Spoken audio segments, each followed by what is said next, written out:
I don't know. I want to brush through what the top stories on the newspapers are this particular morning before I come to you, Joseph.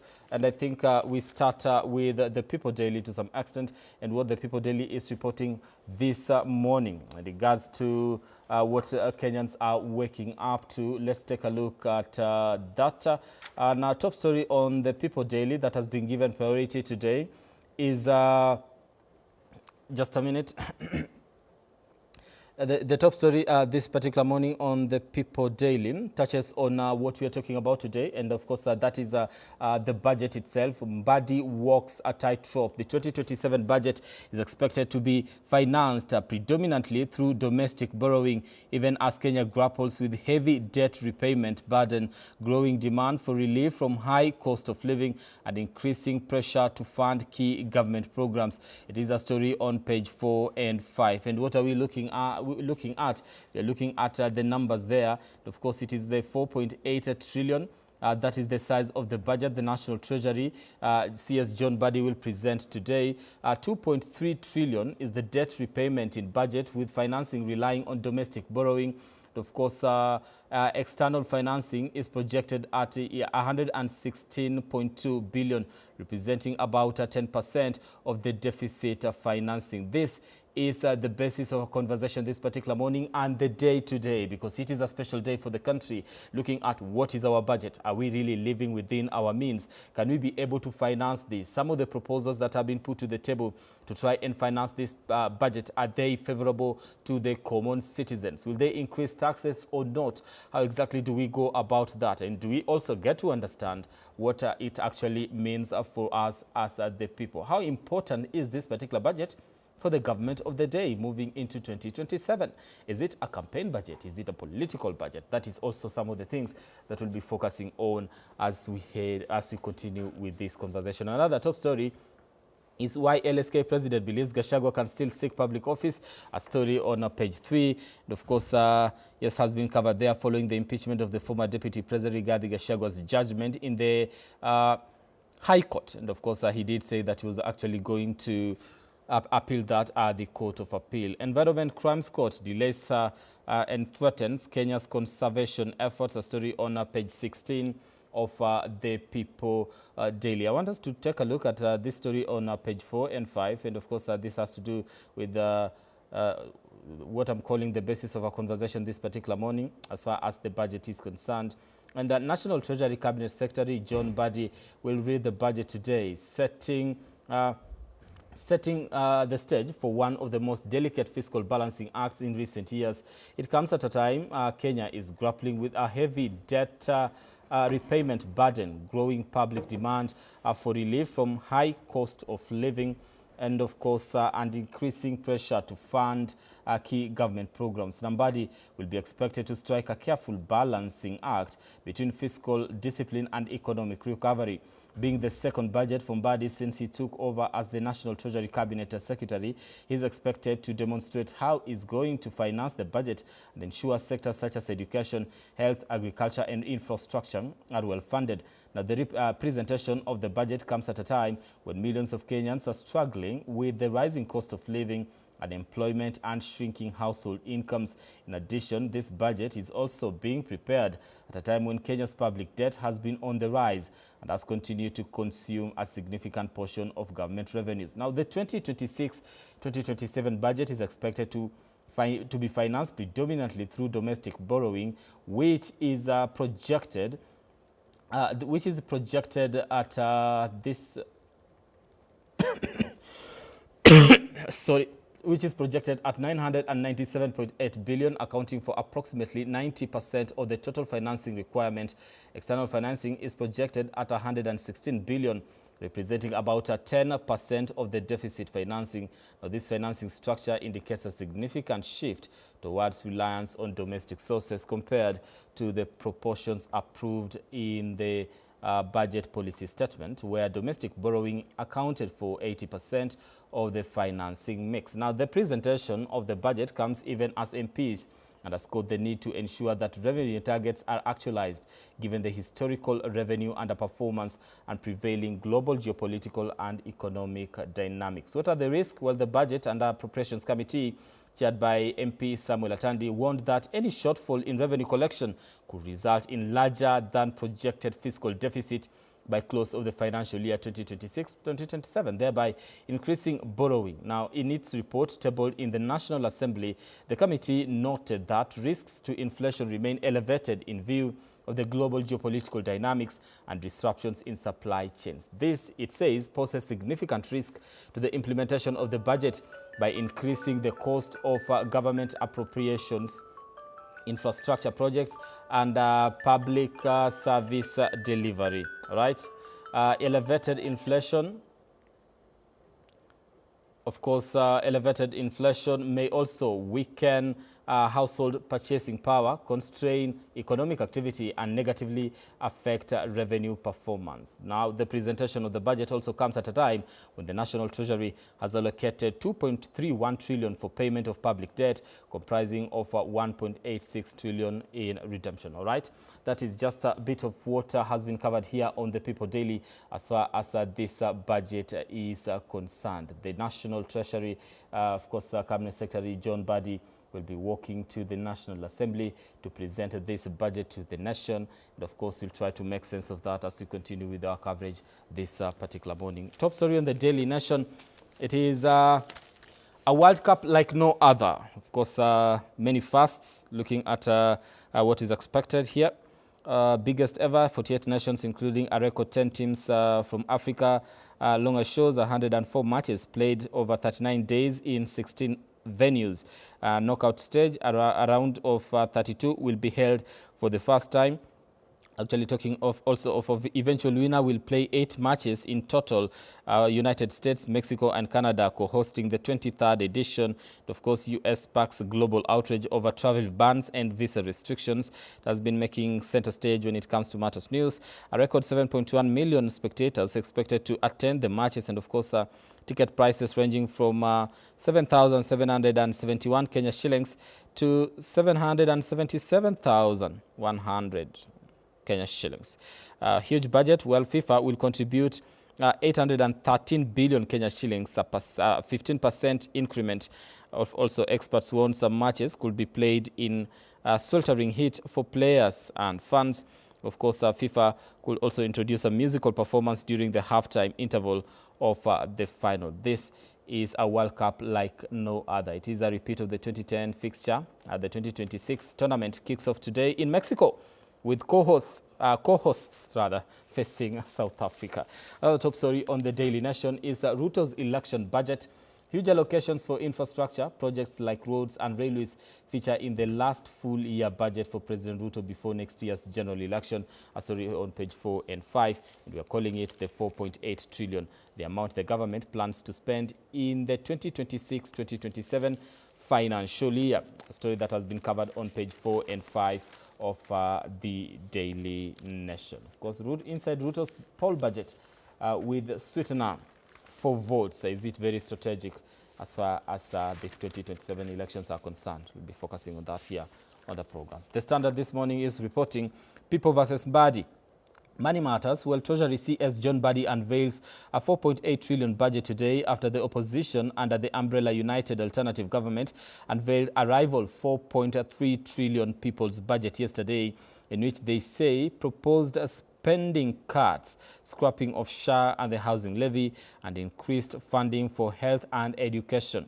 Now, the Kenya Kwanza government is under immense pressure due to soaring fuel prices, rising inflation, and growing resistance to new taxes. The ordinary Mwananchi say the government under President William Ruto is stone deaf to what matters to them as it continues spending beyond its means, while burdening Kenyans with higher taxes and heavy borrowing to fund a ballooning budget. A story on page 4, 5, 6, and 7 of the Standard. And of course, also on top story on the Standard, we have the World Cup bonanza. Let games begin, whereby, of course, the World Cup begins today. Of course, we mentioned that the games will actually be played in Mexico. All right, there. Opposition versus government, trying to compare that. We're looking at a total budget of 4.32 trillion compared to the government budget, which is 4.82 trillion. Now, according to the opposition, we are like all cuts are concentrated in executive and administrative waste, non-essential security overhead, vanity infrastructure, and cancelled contracts. according to the government budget, this is an increase of 124.9 billion from the 2025-2026 supplementary estimates. Estimates 1, with recurrent expenditure rising due to higher interest payments on existing public debt. Well, projected revenue, we are looking at 3.72 trillion. That is on the side of the opposition. This will include sale of stalled affordable housing projects at market value. And of course, simplified rental income, taxation targeting large-scale property investors, evading taxes through complexity. And of course, on the projected ordinary revenue side, that is the government side, we are looking at this will largely be driven by improved performances in income tax, VAT, import duty, and excess duty collections. However, other tax revenues is expected to decline due to the sale of public entities. All right. Matters fiscal deficit, we are looking at 593.5 billion Kenya shillings on the side of the opposition, while domestic borrowing capped at 500 billion, getting rid of ghost workers, duplicate payments, and reprioritization of non-essential capital projects. Fiscal deficit on the side of the government, we are looking at 1.11 trillion. Now, this will primarily be financed through domestic borrowing, approximately 90% of total financing, indicating a significant reliance on local resources. A story that has been covered on page 4, 5, 6, and 7 of the Standard this particular morning. Mbadi's 4.8 trillion budget raises taxes fears amid economic stress. All right. All right, okay, that is as far as the newspapers are concerned and what you're waking up to this particular morning, looking at what is expected to be happening today in the National Assembly, and of course the conversation that will be forming, making news today in the country.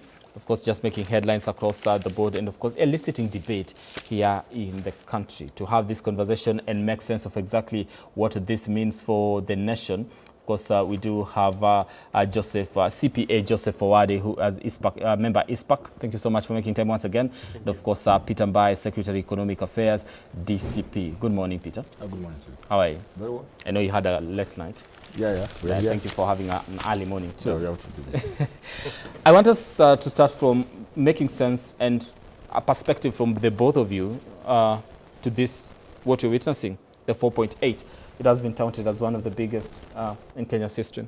Joseph. Well, thank you. Thank you for having me here. I think the budget, as we have seen the estimates, and we are going to witness the budget sharing by the CS later today. Quite an ambitious budget, I must say, and you look at it from different fronts, and especially my focus is on the revenue raising side. And we see a situation where the government is projecting that the ordinary revenue, that is revenue from taxes, is going to be about 3 trillion. Now, that's quite an ambitious target, having seen that 10 months for the current financial year, the Revenue Authority missed their target. And so 3 trillion for ordinary revenue is quite an ambitious target. And we are seeing a situation where the economy is also not progressing well as we ought to have it. And so we're just wondering, where are we going to collect 3 trillion if we have not been able to collect it in this particular financial year? So it's a budget that we await, it's a wait and see kind of a situation, but quite an ambitious one. We are going to see situations where we are now comparing the budget, what we ought to do with the budget vis-a-vis things, new introductions like the infrastructure bill, fund, which now comes to fund infrastructure. Are we going to see a situation where allocations are given sufficiently in the budget for infrastructure, or everything now infrastructure goes to infrastructure fund? So these are some of the interplays we are expecting to see the CS talk about today in the parliament. All right. Yeah. Mbaye, sorry, I almost called him Mbadi. Please, don't go there. don't go there. Let me get your perspective from this before we even try and compare what the other side, that is the alternative government, is actually putting to the table. What is your perspective of the 4.82 trillion budget that is being presented today to the National Assembly and the nation at large? First of all, sad. because this is not a balanced budget. It is certainly not a zero-based budget because it's lumping up what has been there. And that's where you hide a lot of what I call budgeted corruption. Because you cannot trace it. You know, you should be able to go and trace, for example, in a zero-based budget, you should trace what is it that you want to do with that money. And if you do that, by the way, you can save up to 1 trillion. If you can simply do that, if you can simply break it down and come back again with all this budget, you can trace it to at least 1 trillion. So I want to say this is just another, you know, another year has come. We have to prepare a budget. If you poke holes into this budget, you find that like about 1 trillion is what I call wastage. It's O&M, money that you can do without. If you're in a hole, stop digging. But what these people are doing, they are still digging. Now look at this. They are projecting, the last year, 2024, 2025, the target revenue was about 2.7 trillion, right? They collected only 2.2. So they missed a target of 487, 24, 25. Okay. In this year, 25, 26 so far, the target was 2.9. Collections were only 2 trillion. I can tell you today, what you call a deficit of 1.4 is almost double. Because certainly, you'll not be able to collect revenue of 3.6 trillion. Okay. It's not possible. The most realistic target right now is about 2.2. So already you can see the issue of the budget, what they are declaring as deficit is almost times 2. Because there's another thing of the revenue that is being projected not be able to be achieved. So we have burdensome budget. We have a budget full of bravado, but practicability is not there. Okay. We always have been asking a question, what should come first? Is it the finance bill or the budget? Because, again, we are going to pass a very bad budget, then go to a very unsustainable finance bill, which many of us want, if it's going to go that way, the way it should fall. So what should happen? People should first of all look for the money, then go spend the money. Instead of first of all, purporting to spend the money that you don't have. Okay. Because so what should come first between the finance bill and the budget? From a political economy perspective, I mean, I don't know from an accountant's perspective, but from us, political economists, you look for the money first. You try to find out how much do you have. Now, I can tell you we have 99%.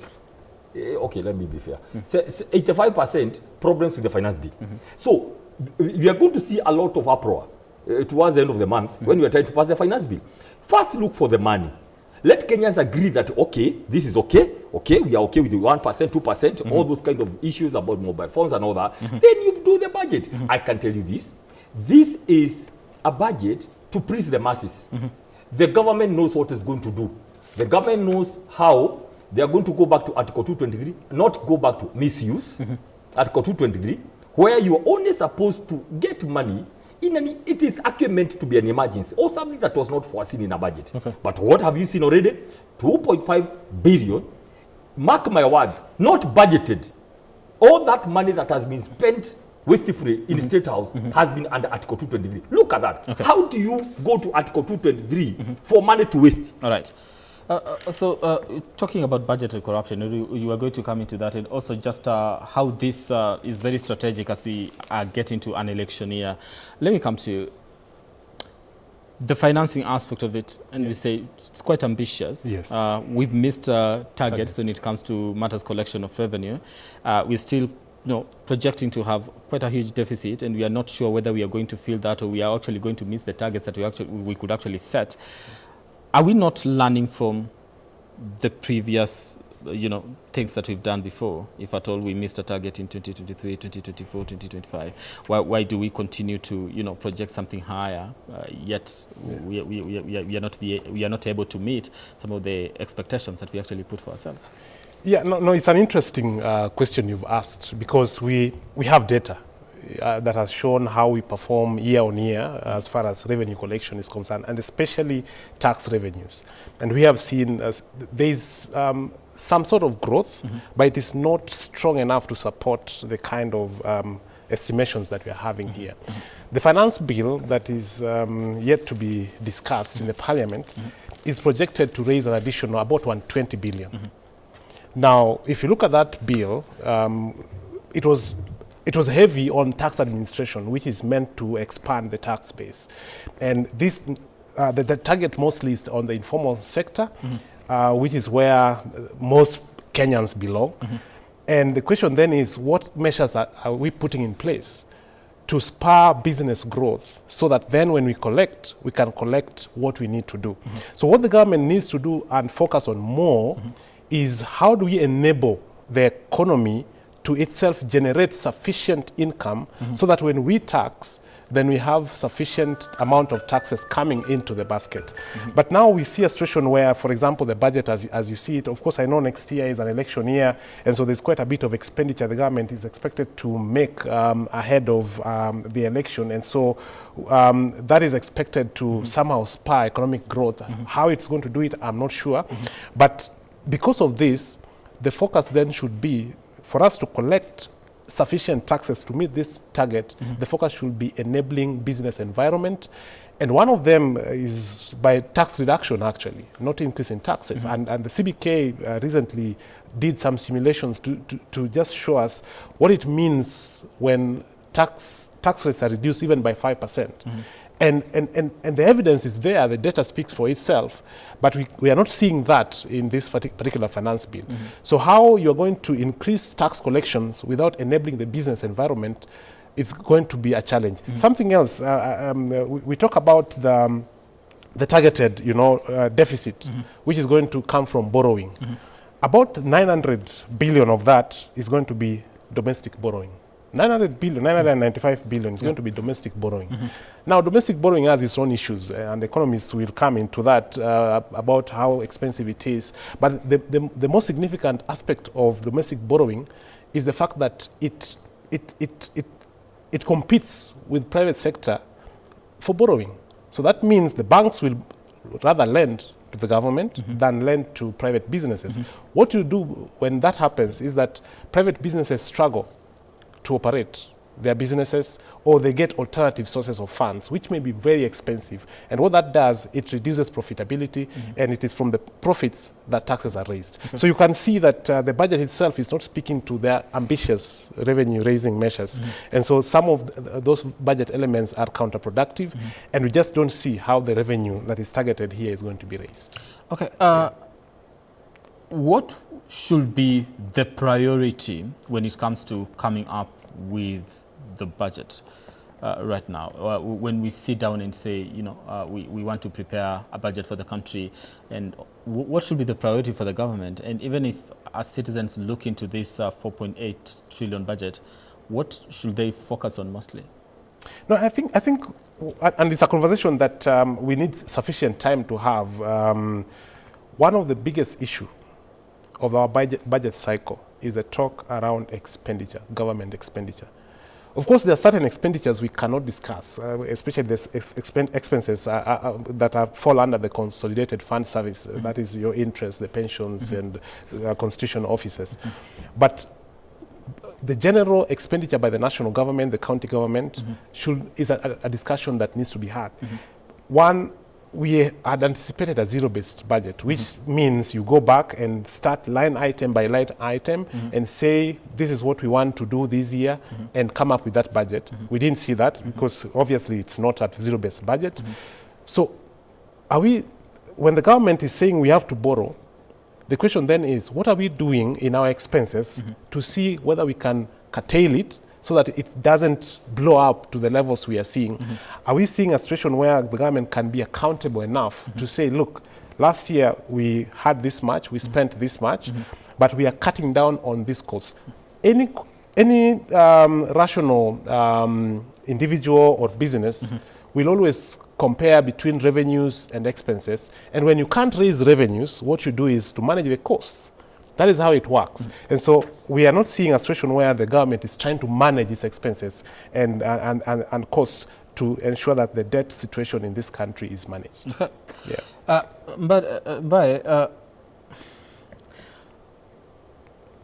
When we look at this particular budget, and I'm going to ask the same question I asked, what should be the common citizen's concern, mostly, in terms of looking at what has been given priority and all that? What should be the common citizen's concern? First, according to the common person, so long as you don't continue digging, you look at what you have in the basket, you cut all the O&M, wastage, operations, maintenance, and of course, unfortunately, it has to start from the top. If people see the wasteful spending in State House, I mean, everybody loses hope, because these austerity measures should start from the top. So, but now, then secondly, a good budget must stop where you are digging. Now, look at the amount of money you're going to get, even in a house, I mean, even in a company. You look at, first of all, what are you getting? Then you try to cut. Then go invest in 3 basic sectors, social areas. Invest in health, invest in education, agriculture. Those are the main that you say can spur the economy, right? But what we are seeing here, instead of investing in very critical areas like agriculture, like health, like education, we have a very big deficit on capitation.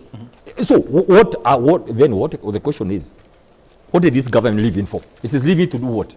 To increase security budget so they can import more colors of tear gas, right? It doesn't make sense. An increase of 250 billion on security sector, the various arms, of course, cumulatively, doesn't make sense. You look at agriculture. Agriculture is supposed to be 10% according to Maputo Declaration. Right now, it's about 3%. Okay? At least it should be at least 6% as we go on. Okay? Now, let me tell you where we are. Out of every 100 shillings collected, it's about 69 is going to pay debts and what I would call about 1.5 trillion. I mean, to pay pensions and interest on loans and all that. That is gone in short. Now, for the public debt right now stands at about 13 trillion. I can tell you by the close of this year, it will be 13.5. Because there's no money. They have to continue borrowing. The appetite is too high. Now, that debt to GDP ratio is about 72.4, if I'm not wrong. Yet it should be 55%. So if you see a government running on empty, this is what I would call incapacity to govern. Simply it means there is some very key things this government is missing. If you cannot be able to have some fiscal discipline on public finance, then there's nothing else you can get right. I can tell you that. Because from 72.4, it should be 55%, at least the debt to GDP ratio. So what I'm saying is this. Look at where we are. In the 10 years of President Moi Kibaki, he borrowed 1.3 trillion. The 10 years of Jubilee, they borrowed 6.7 trillion. So far, where we are right now, this is about 3 years point something. He has borrowed 4.2 trillion already. By the close of next year, if this trend goes, he'll have borrowed what Jubilee borrowed for 10 years. Now, the question is, where is the money going? Where is the money going so far? The taxes we have so far is 8.7 trillion. Add 4.2 trillion of the taxes already. All that is money that you cannot account for. Now, let me tell you what the problem is. Okay.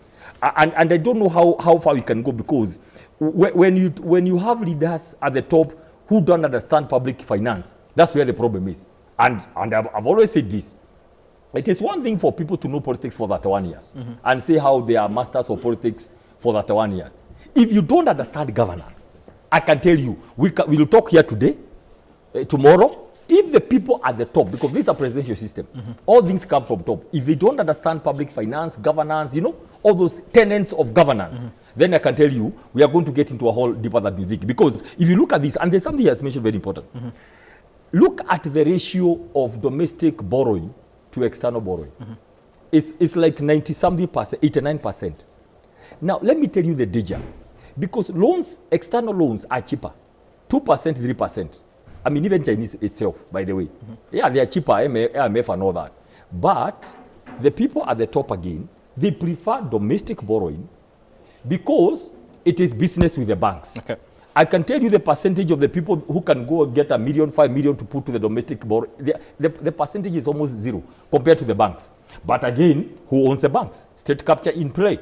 There are people who owns banks here, and they are happy doing business. Okay. During Kibaki time, banks would come and knock on your door to give you a loan. This time round, they don't care about you.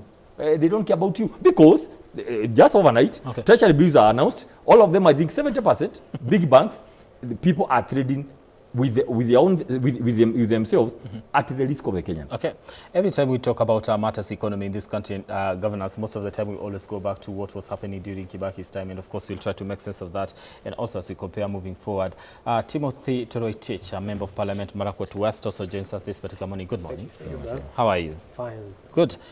Today is D-Day. You'll be seated in the National Assembly listening to the National Treasury Cabinet Secretary John Badi present the 4.8 trillion budget to the public and the members of Parliament. What's your assessment of this budget first? Thank you, Brian, for the invitation. The question that first we should ask ourselves, Brian, is does this budget address pressing challenges in this country? From where I sit, I think it does. One is we have, as a government, we have budgeted. And a huge percentage, over 30% of our budget goes towards education. Brian, this government has chosen to invest in education because we want to invest in the future of our children. And Brian, this government alone, in the last 3.5 years, has employed over 100,000 teachers. If you compare with the last regime, between 2013 and 2022, when the former president exited presidency, they only employed 107,000 teachers. Brian, the budget in education this time around is over, I think, 785 billion Kenyan shillings, over 30%. And for me, that is a plus and addresses basic challenges like, even unemployment. We are planning this year to confirm 20,000 teachers on internship. Okay. So, of course, that will increase the number to over 120,000 that this government has employed between 2022 and 2026 this month. And of course, there are other issues. For the first time, we have set aside 16 billion Kenya shillings, Brian, to employ or to give stipend to 150,000 village elders in this country. I mean, Brian, that is, we are addressing issues of unemployment. Of course, I know there are many challenges there, here and there, but even giving stipend of 3,000 shillings to village elders in this country, it would have a trickle-down effect to the very people that we intend to, it's a way of creating employment and assisting those who have been neglected by this, by previous regimes in this country. So you're looking at it and saying it is a budget that gets to address the issues that the people of the country are facing at the moment. Absolutely. So some people look at it and have a different opinion all the same and say it is a huge budget, and also looking at whether some of the things that have been given priority should be given priority. Mbai here has a different opinion in regards to what has been given priority in terms of this particular budget. How are we looking at things from different perspectives?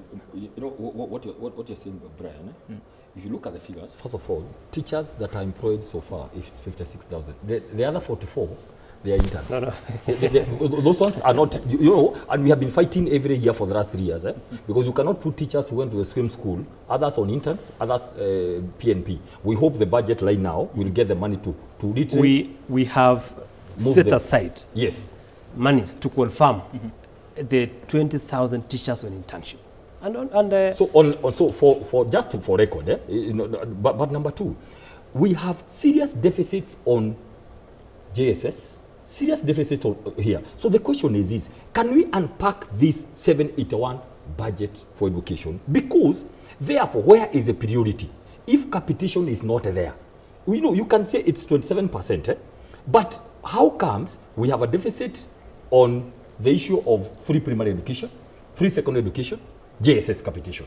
That's where any parent, that's where the whole issue lies. So for me, I would pray, maybe because the committee maybe is still sitting somewhere, they should go in and adjust that money. Look for money from cut a bit security, cut a bit there. Education, health and agriculture is number one. Right. Agriculture is 106 billion. That represents 3.7%. Now, do you know what? Even myself seated here, I'm a farmer. Everybody here, you have some 10 chicken, and we want you to grow to 20 chicken. At least we should go towards Maputo declaration of 10% and do 5 or 7 All right. as we move on. Brian, first of all, the issue of unemployment of teachers in this country is a national crisis. We have almost more than 350,000 unemployed teachers in this country. Brian, between 2022 and 2026, this month, we have employed over 100,000 teachers. The facts are there. The facts are there. But I've said in the last 10 years of Uhuru regime, they only employed 107,000 teachers. When it comes to agriculture, this government has invested in production subsidy rather than consumption subsidy, as was done by the regime. Look at fertilizer, for example. We've set aside under this budget 18 billion Kenyan shillings for fertilizer subsidy. And you've seen the increase in terms of maize production in this country, courtesy of the fertilizer subsidy by over 30 million bags of maize, for example. And of course, we are making ourselves a country that we are able to provide food sustainability. We increase crop production in this country. Brian, that is a way of ensuring that the local person at the local level can afford basic necessities. Okay. Yeah. Yeah, so I just wanted to weigh in on that. While I appreciate the focus on farmers and education, through the finance bill, which is now the revenue raising side of it, we are seeing a situation where there are proposals to move, for example, from zero rating to exemption, very critical goods and services. So one of them, of course, is pharmaceuticals. And maybe just to break that down, the issue with moving from zero rated to exempt as far as VAT is concerned is that when you zero rate a product, then the input tax the supplier has to incur can be claimed from the revenue authority if it is zero rated. If it is exempt, then that input tax you incur becomes your cost. And what normally happens for international business, you pass that cost to the end consumer.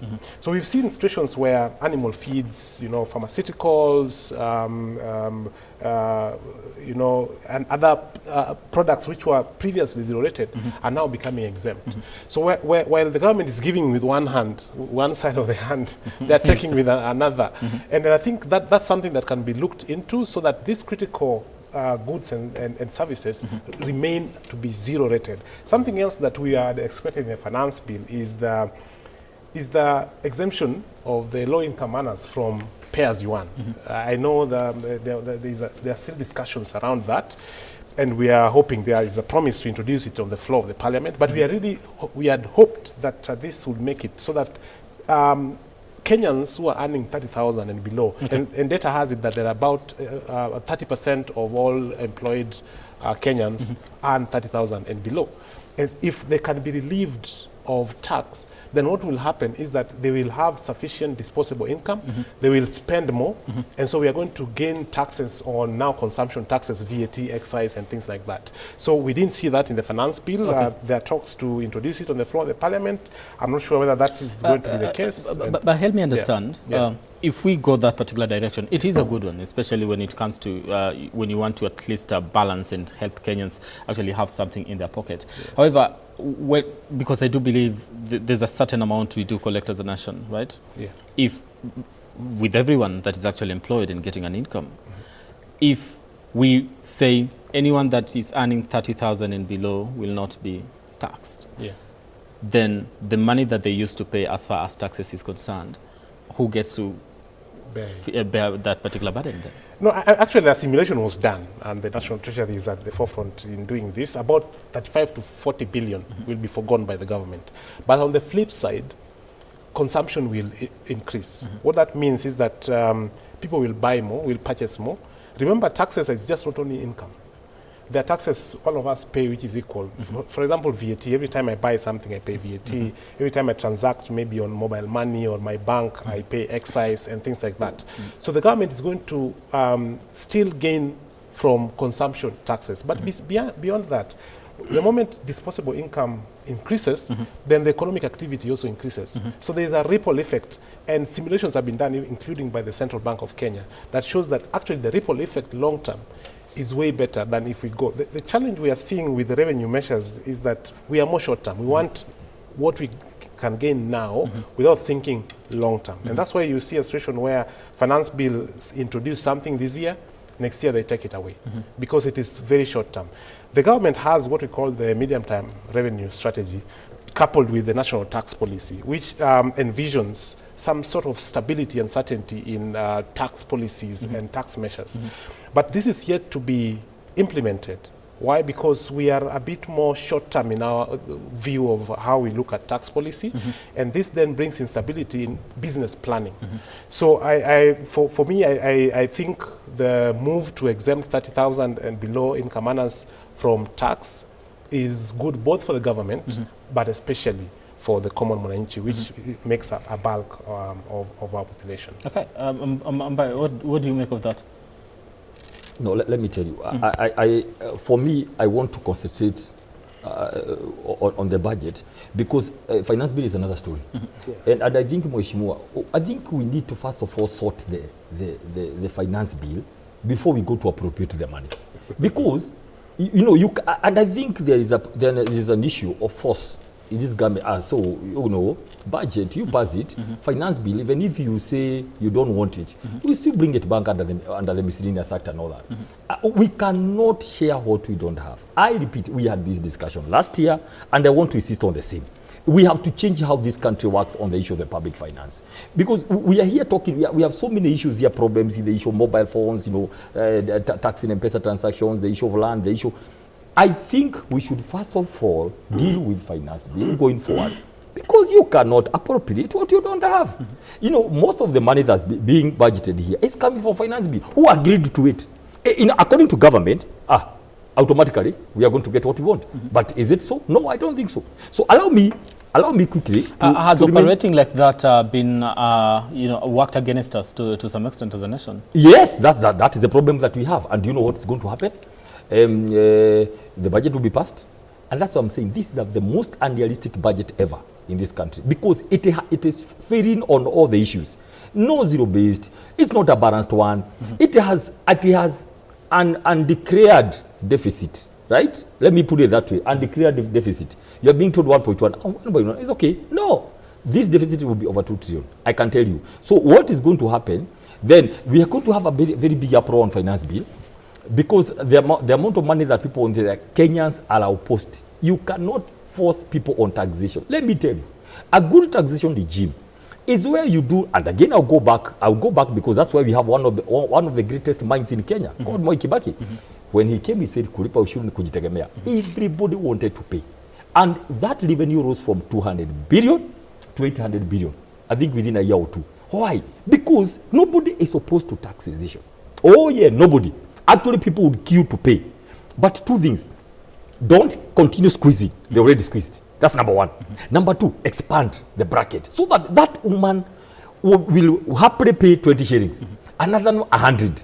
So the problem with this regime, they came to power thinking, let's squeeze. That is how you allowed people to go to the streets against this government within the first year. It means there's something, you know, basically fundamentally wrong with the taxation issue. You see, the first year, second year, they said the government is introducing a 5% VAT on bread so that people don't get diabetes, right? Then it has come back. When the body came, he purported to pretend that we are not going to do more taxation. Now he's back. The pretense is over. He's back with all this kind of, I think, 8 or 10, you know, like 20, you know, issues you want to tax. Let me tell you, it is possible to expand, and Kenyans, we are talking about 2 trillion. I will not mention this 3.6 because this is a figure. This is a figure that that is put by accountants to just you know, deceive you. This figure is a lie. This government knows this government cannot collect 3.6 under the current circumstances where they cannot see the services. Now, let me tell you, I believe today it is possible plan in this country of Kenya for us to get a revenue of up to 4 to 5 trillion. It is possible in this country. What are we not doing right? Thank you. People are lazy. Government is lazy. KRI is lazy. You just want the people that you know, you continue squeezing. Another day, 2 roads of buses, they just landed in Naivasha town, full of staff of KRI, to go looking for people deep inside like Naivasha. You know, every house. What is all this? Can't you have systems? Because of what? They are lazy. Okay. They don't know to expand the tax bracket, right? They want to continue squeezing. Look at the pay slip. These few people, pay slips, they actually sort the whole economy. Okay. Without consultation, housing levy by force. That's an illegal levy. Go to NSSF. You don't know what it is. Go to SHA. Go to all this. But the corresponding, because when you tell me you are charging me housing levy blind, I have a mortgage. I have my own plot at Kamuru or wherever you are near your place. So what are you telling me? People have given up on taxation. Okay. People have actually an anti-taxation attitude because they can't see what is going. But they can see money splashed 100 million one day at State House. Okay. Tim, yes. What is the balancing act? You have a budget that you need to finance. It is 4.8 trillion. You have to figure out how do you get to finance this budget. You have a public that is, a little bit, offering opposition to the government as far as taxes are concerned, and also the budget itself. You want to finance a budget to be able to give development to the people. At the same time, you want to make sure that you actually balance emotions of the public so that there's no uproar in regards to how exactly do we make sure that you have development, but also make sure that you don't feel too much pain when it comes to the taxes that will actually be coming, coming to tax from you. Thank you, Brian. Brian, first of all, let me respond to some of the issues that have mentioned by my colleagues here. One, we must know that budget process is a creation of the law. It's a creature of the law. And therefore, what the PFM provides, the Public Finance Management Act provides, of course, that immediately after passing the budget estimates, then thereafter there shall be a finance bill tabled for Parliament to provide a mechanism of funding the budget. So unless my friend here wants to do an amendment to pass first finance bill before the budget, but that is anchored in law. It's provided because after the budget, then the finance bill must provide revenue raising measures. But you asked a very good question. What are we not doing right? And Brian, in my opinion, we lack fiscal discipline in this country. Number 2, how is Parliament, how are county assemblies how are they ensuring that they do proper oversight to avoid public wastage of funds? And I think that's where the problem is, Brian. Parliament must be an independent entity as envisaged or as provided for by the Constitution. Because if there is wastage in government, if Article 223 is being misused in this country, because Article 223 basically talks about, that you spend and then you first come and, legalize. I think there's a problem there. And as Parliament, we must be able to play our role and ensure that there is effective oversight. And we act as per what is provided for by the Constitution. Okay. And I think the weakness in terms of implementation of the budget, we have a very progressive budget, an ambitious budget. We want to grow our country, but Parliament also must come in and ensure that there is proper oversight in terms of how the monies that has been budgeted is spent in this country. But again, Brian, there is also a delicate balancing act by the government, by the president, to ensure that in as much as they want the economy to grow, we also have to meet and provide for the basic needs of our people. For example, in this budget, we have set aside 16 billion Kenya shillings towards rural electrification. And of course, that in a way has a way to spur economic growth. And of course, our people can also start basic, they can get some skills to get some jobs if there is electricity supply in the rural areas. So, Brian, 1, we must have fiscal discipline. 2, Parliament must stamp its authority and ensure that money is spent prudently as provided for by the Constitution and other enabling laws. And also the government must balance towards meeting national priorities and also basic needs. Okay. For example, roads. For the first time, Brian, the road from Rironi to Mau Summit, all the way to Kericho, to other parts of the country, for the first time, we have funded it through,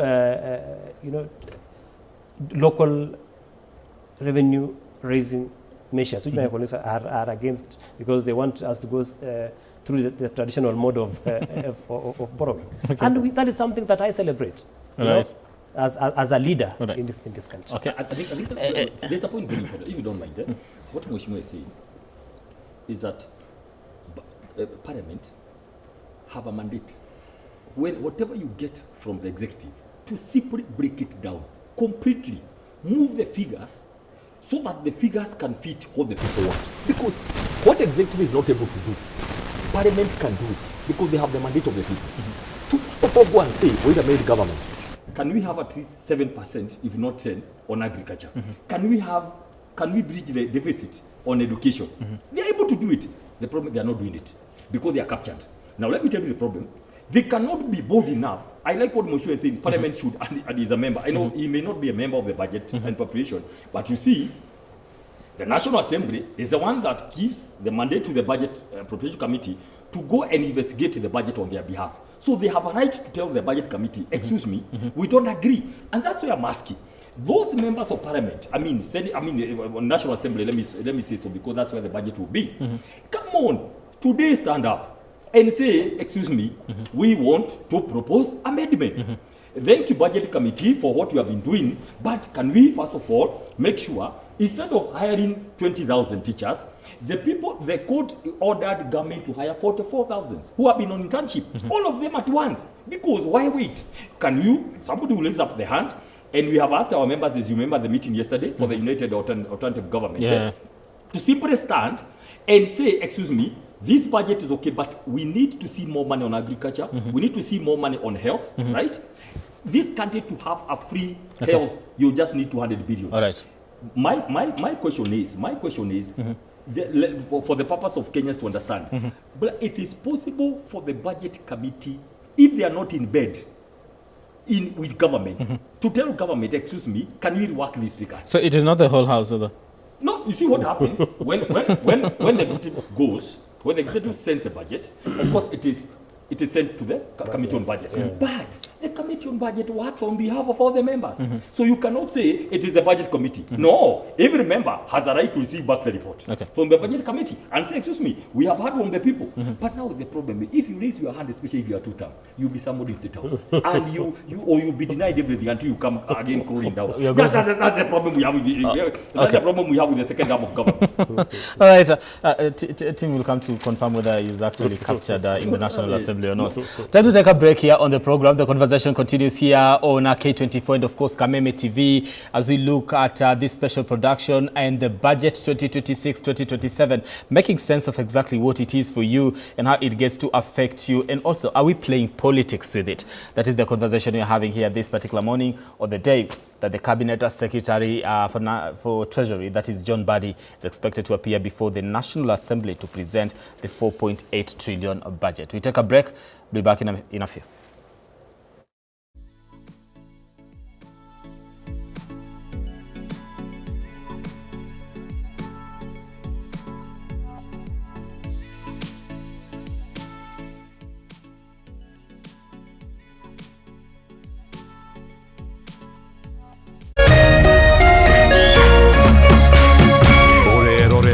Kameme TV.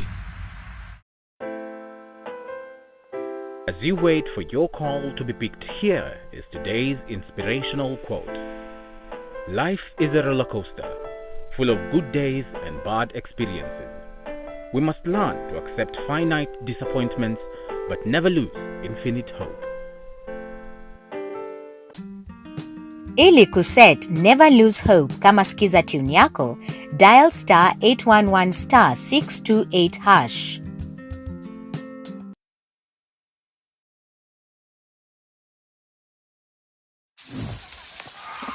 Karibu! Leo pork ni poa kuliko mpoa wako na haiko ghost. Hii iko na protein safi. Unaanza na 4-pack. Unaamka na 8.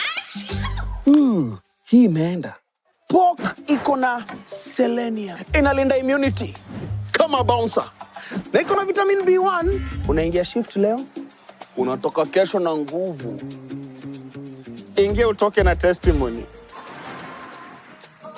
Ewa yote, wet fry, dry fry, Stew, choma. Fuel ni pork. Focus ni pork. Boost ni pork. Pork power. Pork safi. Life safi. Wananiita Professor Power. Ukisikiza wengine utachanganyikiwa. Jipatie power na Farmers Choice Pork inayopatikana kwa stockist, butchery au supermarket kote nchini. Farmers Choice Pork ni pork safi, life safi.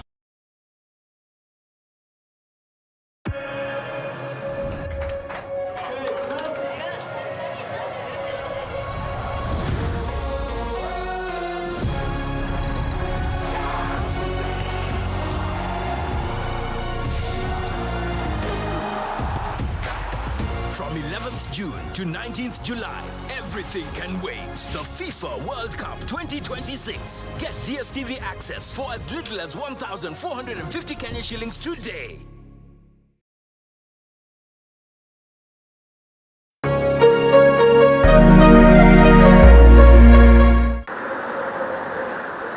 Gharama ya mafuta inazidi kupanda na shinikizo ni kwa wanaotumia magari kwa shughuli za kila siku. Nashaona tofauti ya kuendesha gari ya mafuta na gari ya gas.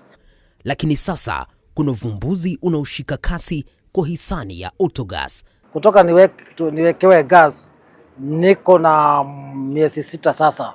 Na kutoka nianze kuendesha gari ya gas naona iko na faida kubwa sana, manake gas ni nusu ya mafuta. Magari mengi yakiacha petroli na dizeli na kuhamia kutumia gesi. Pahali nilikuwa natumia petrol station nikiweka mafuta ya 4,000, sasa hivi ninaweka 2,000 na chapa the whole day. Lakini je, teknolojia hii ni salama kiasi gani? The safety of this system is too high compared even for that of petrol. Na inaweza kuwa mustakabali kwa usafiri nchini Kenya. Tunafaa kufanya kitu inaitwa education, just basic education about autogas, na to make sure kila mtu ame-understand. Usikose makala maalum kuangazia swala hili Ijumaa hii saa 3 usiku kwenye runinga ya Kameme TV.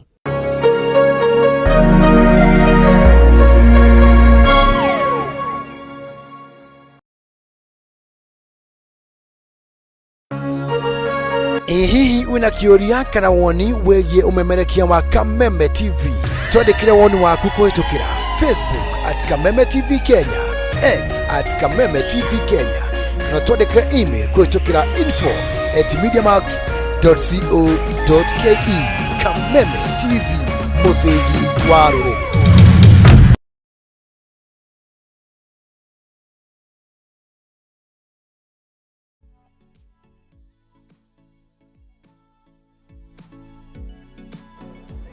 All right, thank you so much for staying with us here on K24 and Kameme TV as we continue with the budget 2026-2027 special covering this particular event. Of course, what will be happening in the National Assembly. It is a wall-to-wall coverage starting, of course, from 6 a.m. We're just done with the first hour. We'll go all the way to 6 p.m. in the evening, trying to make sense of the events today and also break it down to you, the citizen of this particular country, understanding the numbers and why they matter to you, and also the politics around it. What exactly is happening on that particular front? How exactly do we get to finance the 4.8 trillion budget that will be presented to us, or rather is being presented to us as the citizen of this country? Now listen, the Principal Secretary in the Ministry of Treasury, that is Kipto, yesterday was speaking in regards to quite an array of issues as we get to you know, this the 4.8 trillion budget presentation in the National Assembly. So I'd like us to take a look at what he said in regards to whether this is enough or not. Of course, this is just one of the things that he spoke about. Then we come and try to make sense of that. It is not that we had a plan and we have abandoned. No. We are implementing zero-based budget. And what this means is that we avoid a situation where we look at the budget last year and say, okay, increase this much. No, we need to look at every program, every project, from the need of what it requires, and we fund from there. So it's not that we have fully succeeded, because it is something that we are implementing now in the second year, but our desire is that we must fully implement zero-based budgeting. That way, we avoid where ministries just want to be given additional money without accounting for the past. Yeah. Number two is that the law is on always. I mean, the law, the PFM law, which is this. It's my Bible, and of course the Constitution. Envisage a situation where we may have emergencies, or things don't go the way you have planned. So supplementary budgets are not supposed to be there as part of our plan to say we will do supplementary. Like now, it's my desire that my minister will present tomorrow the budget, Parliament approves, and we implement that budget without going to supplementary until next year when we have another one. The reason we come back is that we may face situations like that have happened recently when we had this oil shock. Then you find that your finances are not moving the way you had anticipated. So what do? You either go to Parliament and seek for more permission or approvals to incur more expenditure, or also mix up and say, I can forego these other items, and then end up with a situation where you can actually reduce the budget. What we have done this year is that we have reduced the number of supplementary. Remember that during the after Gen Z moment, we had 3 supplementary budgets. This year we said we don't want, but we have actually succeeded because we just did 1 supplementary in March, and anything that we have now is only probably a cleanup of things we didn't foresee, which are very minimal. I would say we have finished the year with only 1 supplementary, which is good. Yeah. It means the only thing is that it's a supplementary that ends up with a revision of expenditure that is higher than earlier. And that's not the desire, but of course we also have to come up with reality. The other thing is that we operate within an MTF, a medium-term expenditure framework, which is over the medium term. So we are saying we want to still stick to a situation where we are doing fiscal consolidation. So there are quite a number of reforms we are carrying out, which we hope that will help us to raise revenue. I think we are also working on, apart from privatization, and these commercial viable projects, we are also looking at entities that exist which we want to shrink, merge some of them, some of them to head office. You don't need to have as board members of an entity that has very few staff. It's just a cost center. So we are doing a lot, and there's a bill in Parliament now trying to help us to do that merger. So there we also are able to free some resources on the expenditure side. Of course, that is the Principal Secretary, of course, speaking on the issue to do with the budget, the 4.8 trillion budget that we presented to the National Assembly today. Of course, raising an array of issues. That is just one of the things that he was talking about as far as the zero-based budget is concerned. And of course, we're also talking about why it is not enough. We also spoke about why we are struggling with debt as a nation, and also the issue to do with why are we not feeling it as a citizen of this particular country, because most of the time we normally ask the question, all this money that you're collecting, all this budget that we normally do, where is the place of the common citizen? Tim here will raise and say, okay, we have given priority to the people of this particular country on issues to do with education and issues to do with agriculture. However, other people that will be on the ground will have a different take on the same. So where exactly is the disconnect when it comes to matters between what the government is saying and what the citizens are feeling? Before I come to you in regards whether you've been captured, let me come to Joseph. Joseph, how does a zero-based budget look like most of the time? How exactly do you go about planning that? Well, thank you. And maybe just to react to the issue of zero-based, I personally don't think we are already implementing it, because, we have the estimates, and as you can see them, it's just a top-up of what we had last year. So zero-based budget is a situation where you come, it's a clean year, we start from scratch. We say, what are our priorities this year? How much are we allocating to this particular area? How much are we allocating to this particular area? Every ministry, department, and government agency sits down and says, how many employees do we have? How many more do you want to employ? And what will that wage bill look like? Okay. What we are having currently is more of an adjustment to what we had last year. So you have a budget last year of maybe a ministry has a budget of 100 billion, then they put a 10 or 12% increment on it and say now we want something about 120, right? So zero-based budget is granular in nature, and every single line item must be justified for that particular financial year. So I don't think that's what we are having currently. If we had it, then ideally we should see some changes, especially as far as expenditure is concerned, some reduction in expenditure. It's not possible that every single item in the budget has to increase in expenditure, because some of them were budgets that were introduced for short-term expenses. So that means that it was meant for that year only. In the current budgeting system, it assumes that we are still having that particular expenditure, which was supposed to be one-off. Okay. Zero-based budgeting will do away with those one-off expenses that were incurred in the previous years. So we are yet to implement it, and it's a good thing to implement. I know many governments struggle with it. And why is there a struggle when it comes to that implementation, though? I mean, the short answer is that it holds you more accountable. Okay. With accountability, because you have to now. So you want to say people are running away from accountability? That's at the bare minimum. But also, apart from it, it takes long. So you need to start quite early, so that ministries, departments, and government agencies sit and go through their projected expenditure, line item by line item. So if you are told right now that what we have is a zero-based budget, that's not true? I have not seen elements of zero-based budget on it. And so from your perspective, it is not? No, it's not. Okay.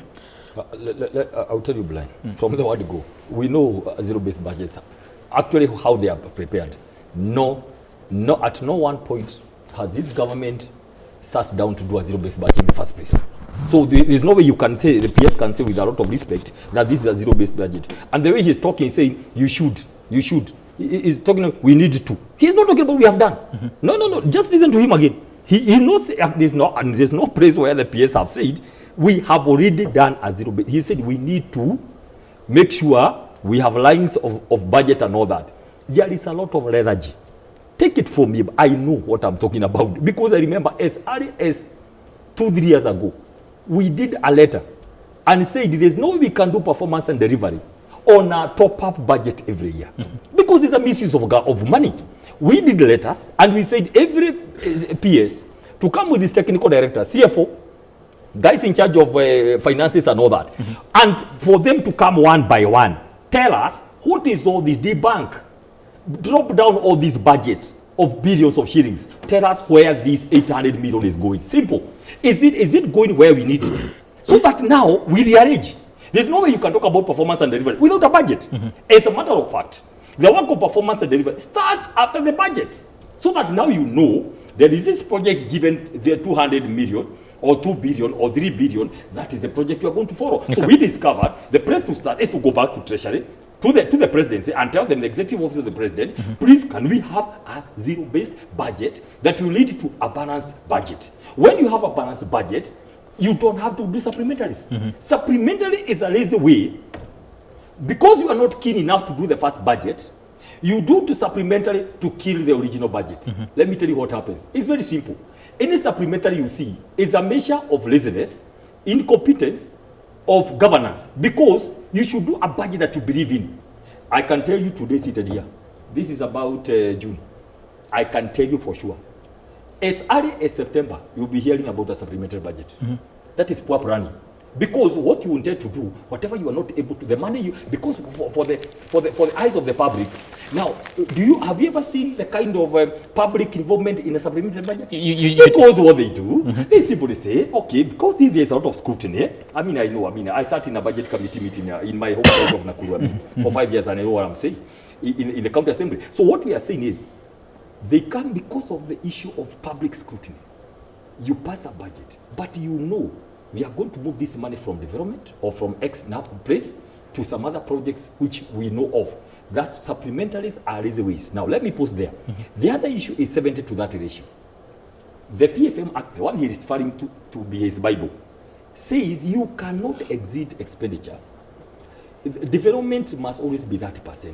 You cannot exceed 70%. Now, look at this budget. Again, that's what I'm saying, the failures in this budget. It has gone on. There is so much money on a recurrent as opposed to development. And it's good to say, this is not just for the national government.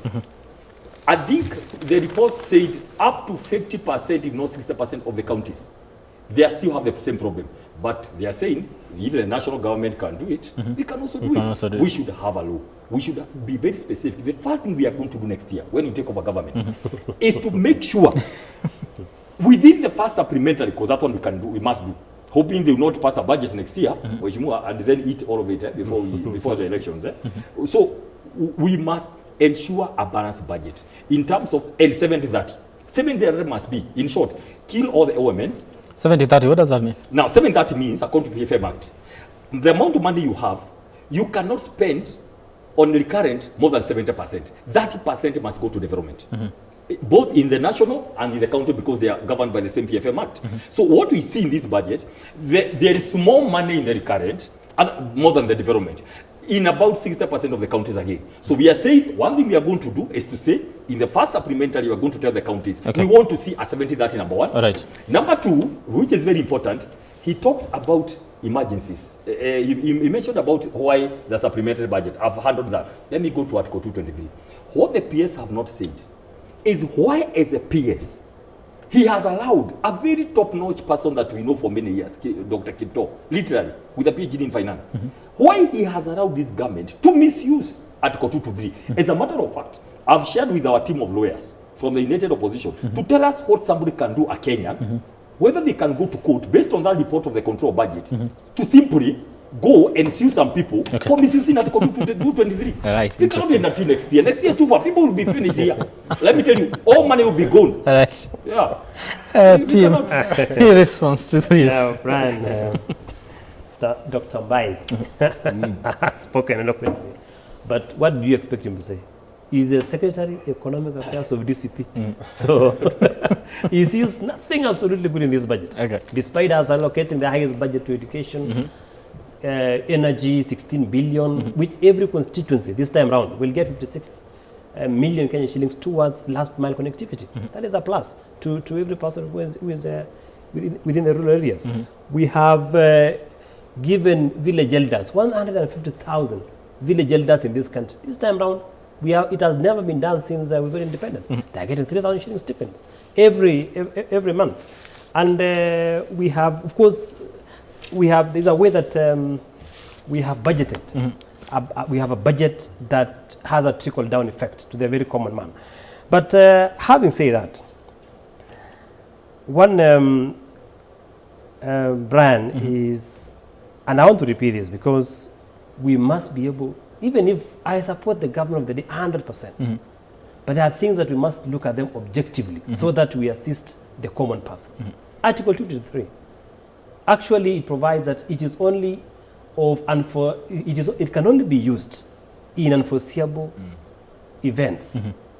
But what is happening is there's an element of misuse of this article. So and I've always said this, Brian, that as Parliament, we must be independent to check the excesses of the executive. And there's a scholar called Montesquieu who say that for functional democracy, there must be three arms of government: executive, legislature, and judiciary. And I've always told my colleagues, you see, the best way to assist our president, the best way to assist the government is a robust parliamentary oversight. Because the president has no problem. Those who are managing the affairs of the state have, there's an element of misuse of public funds. And Parliament must come in and oversight. But the problem is, of course, as a member of Parliament elected in the party of the president, I have also an obligation to defend my government and the floor of the House. And Therefore, Brian, we must revisit the architecture and the design of our constitution.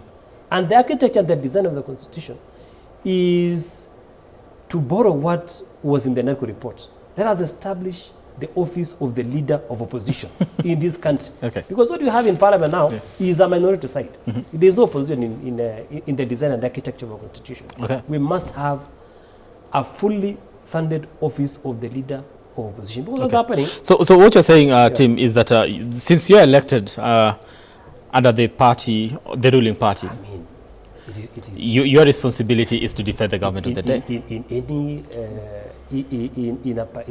In a presidential system of government that we have today, like we have in this country, if you are elected through a political party, of course there is the question of independence of parliament, and also there is the question of party loyalty.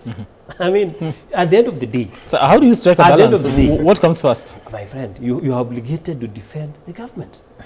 But you are a representative of the element people. of independence, but again, the challenge is it's very dicey. You have to balance between oversight and, of course, defending the interests of the government at every. Because that's the party that sponsored you to parliament. So allow me. You are a. So when you say parliament need to be very robust when it comes to checking the government, who exactly is supposed to do that, if at all? You, as a member of parliament, believe that your first responsibility is to your political party and the defense of the state. Then who do you leave that mandate to? That's why I talked about the defects in the architecture of our constitution. Kenya has not reached a place where we have absolute independence of our institutions. There's a challenge. There's still an element of compromise. And you say, we must support the government of the day. If you don't support the government of the day, then there'll be political consequences. It's a fact. I mean, that is where we must leave our constitution. There's the constitution in theory and the constitution in practice. Of course, in theory, it says parliament is absolutely independent. But again, the practice But that is not the case. But the practice is you also have an obligation to support the government at the floor of the House.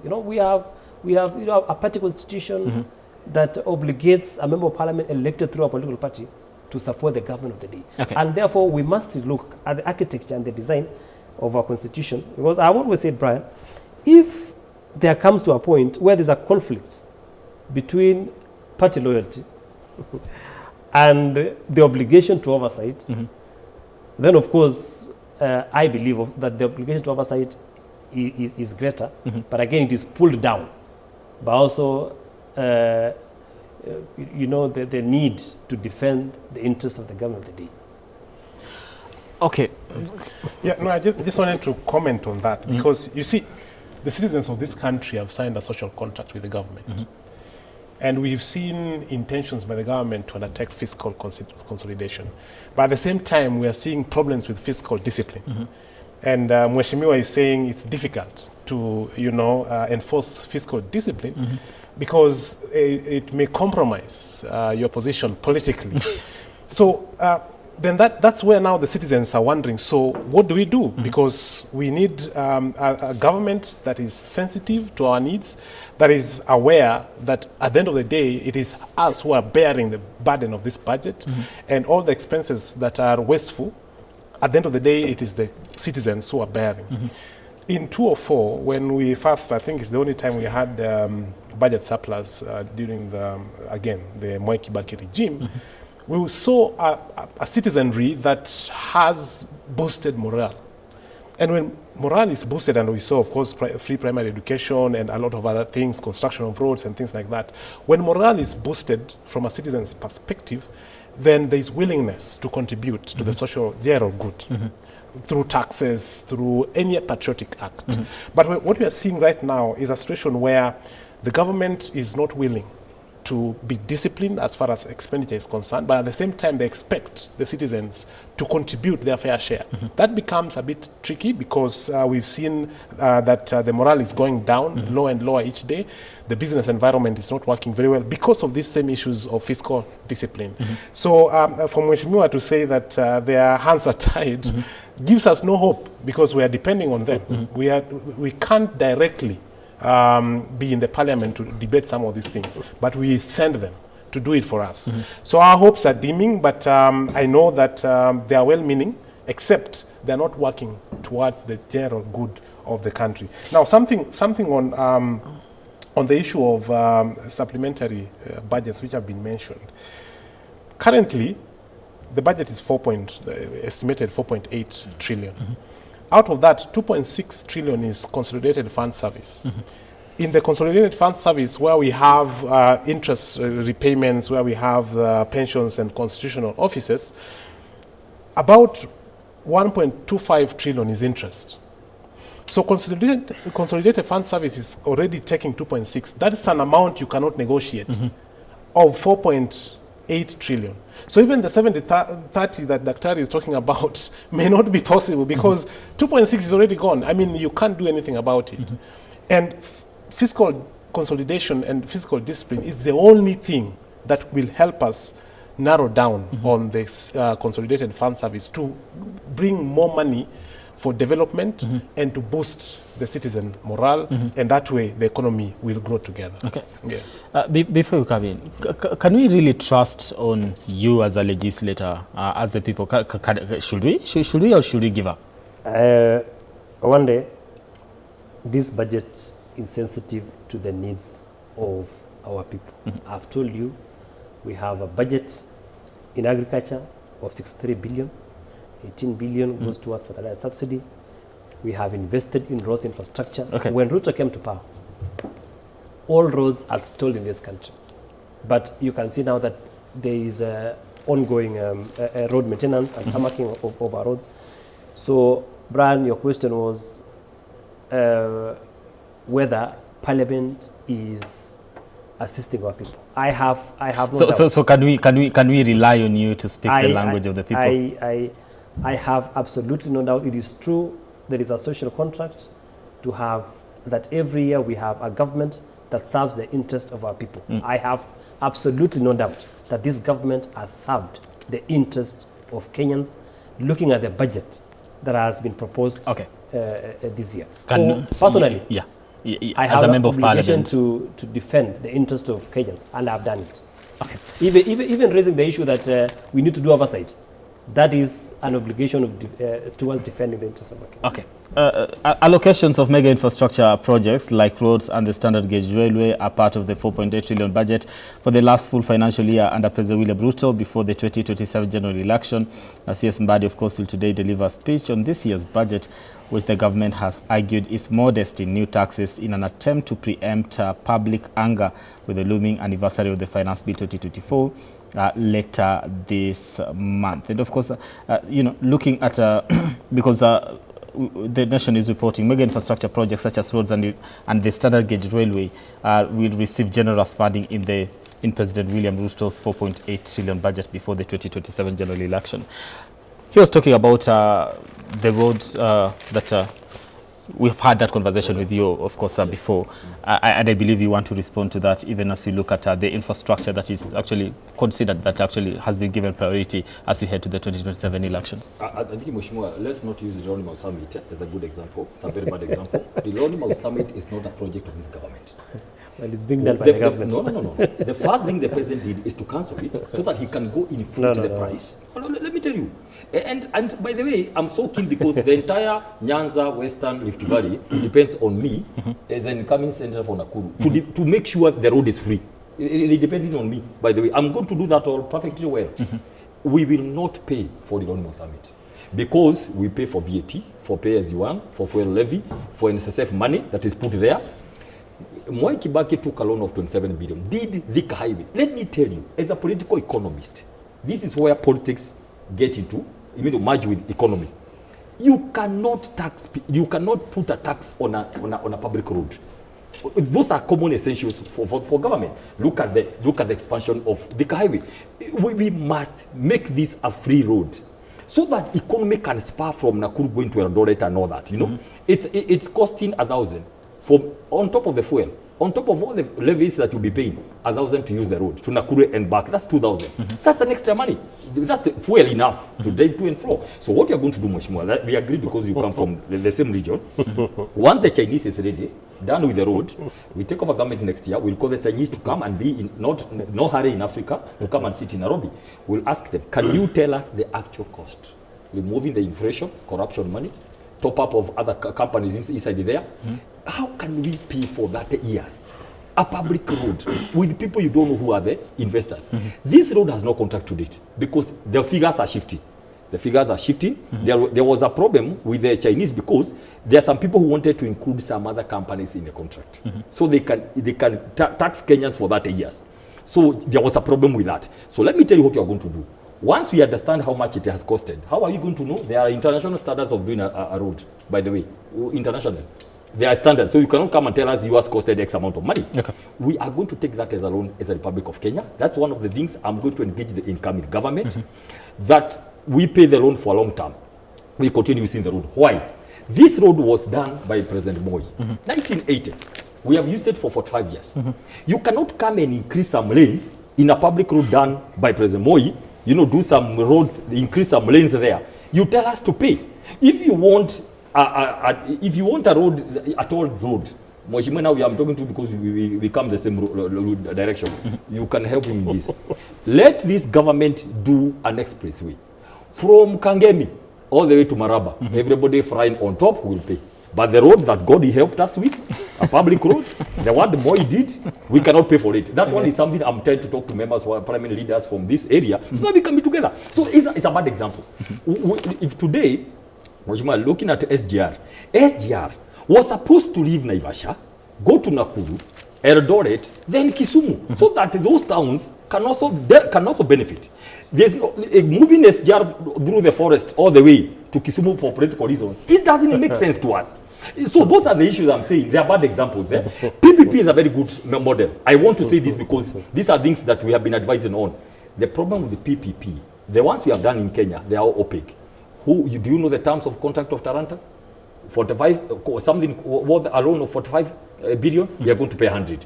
Do you know anything about Bomas, who is doing at how much? I'm told it's CRBC again. Yeah, we don't know the details. The road that was supposed to help Kenyans is a dueling of Mombasa, Nairobi, even to date.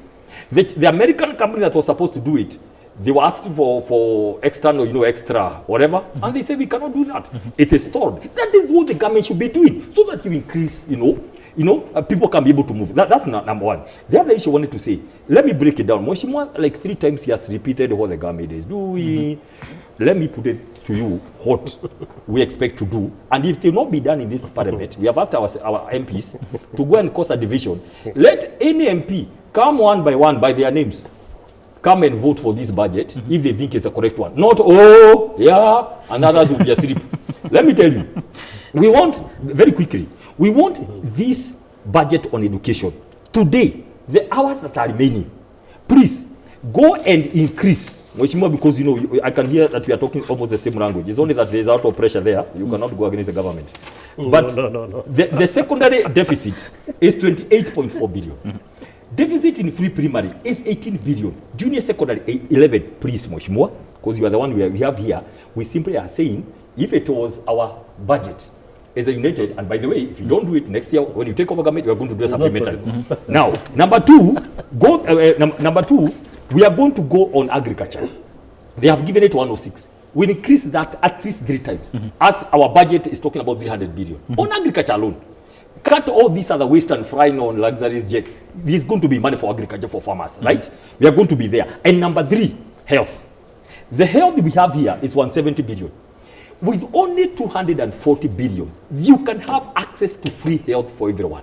Let us not, for the sake of the atmosphere in this studio, let us not talk about SHA, because it will cause some of us to begin developing, sweating and all that. Let's not talk about SHA.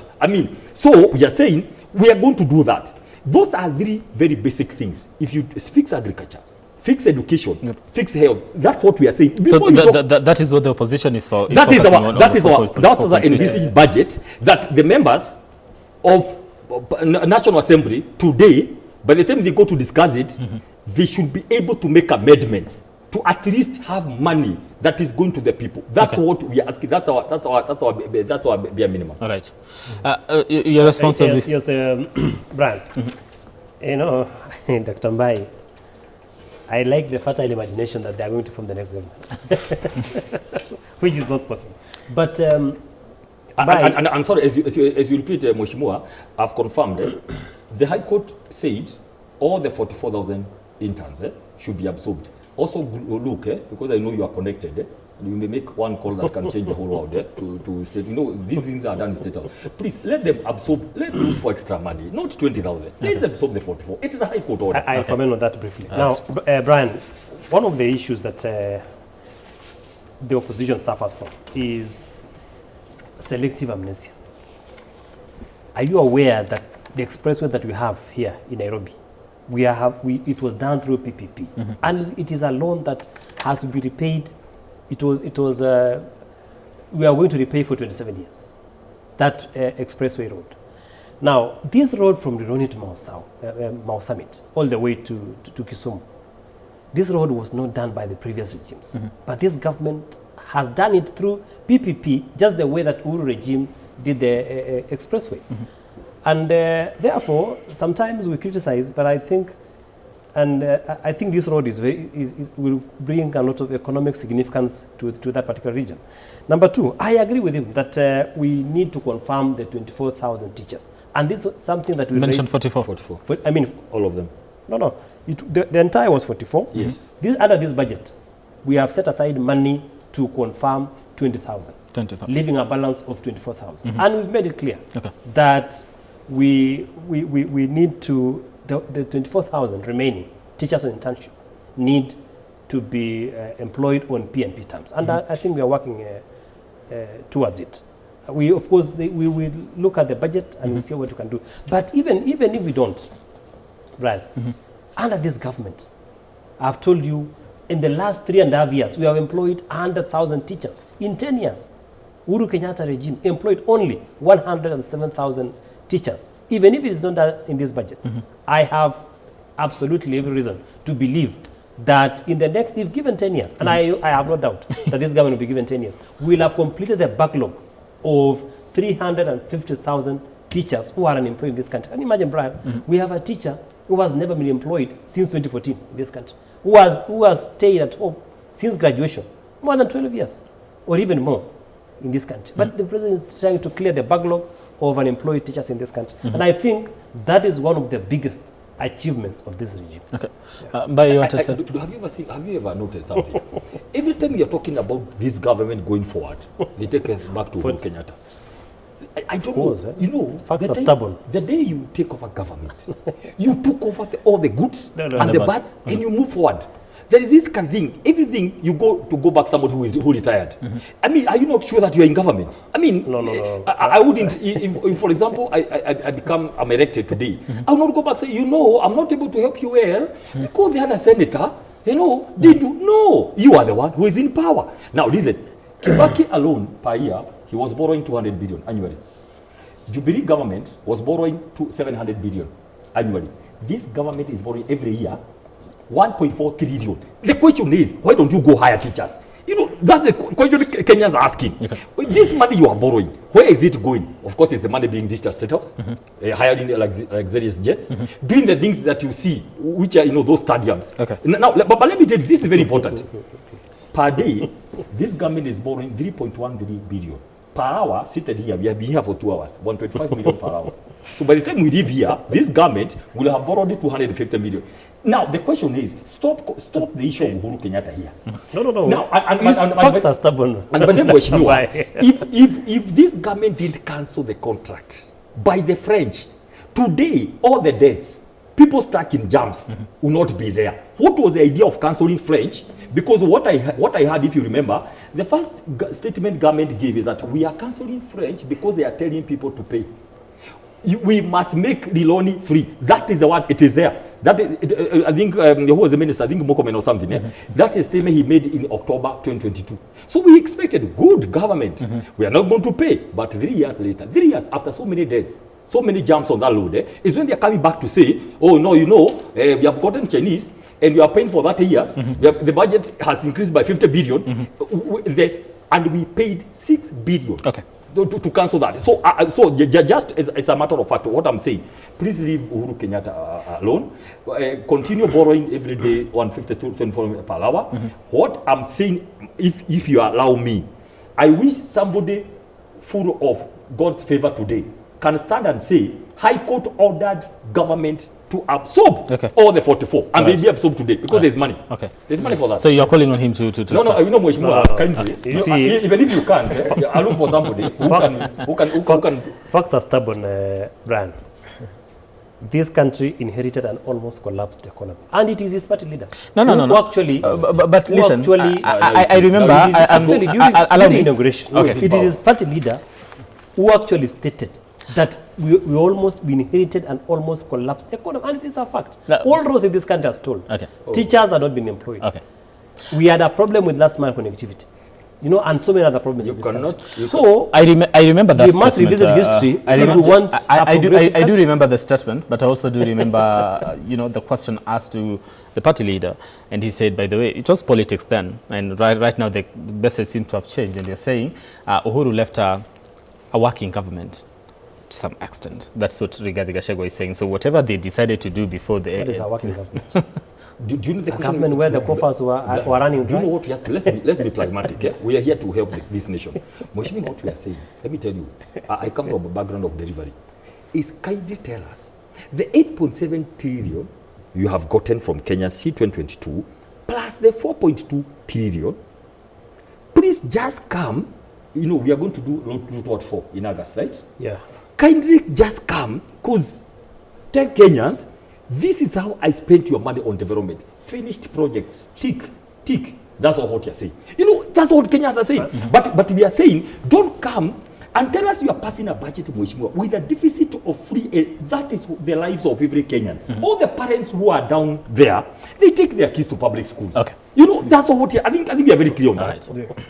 Okay, Joseph, the debt aspect of it, how bad is it for us?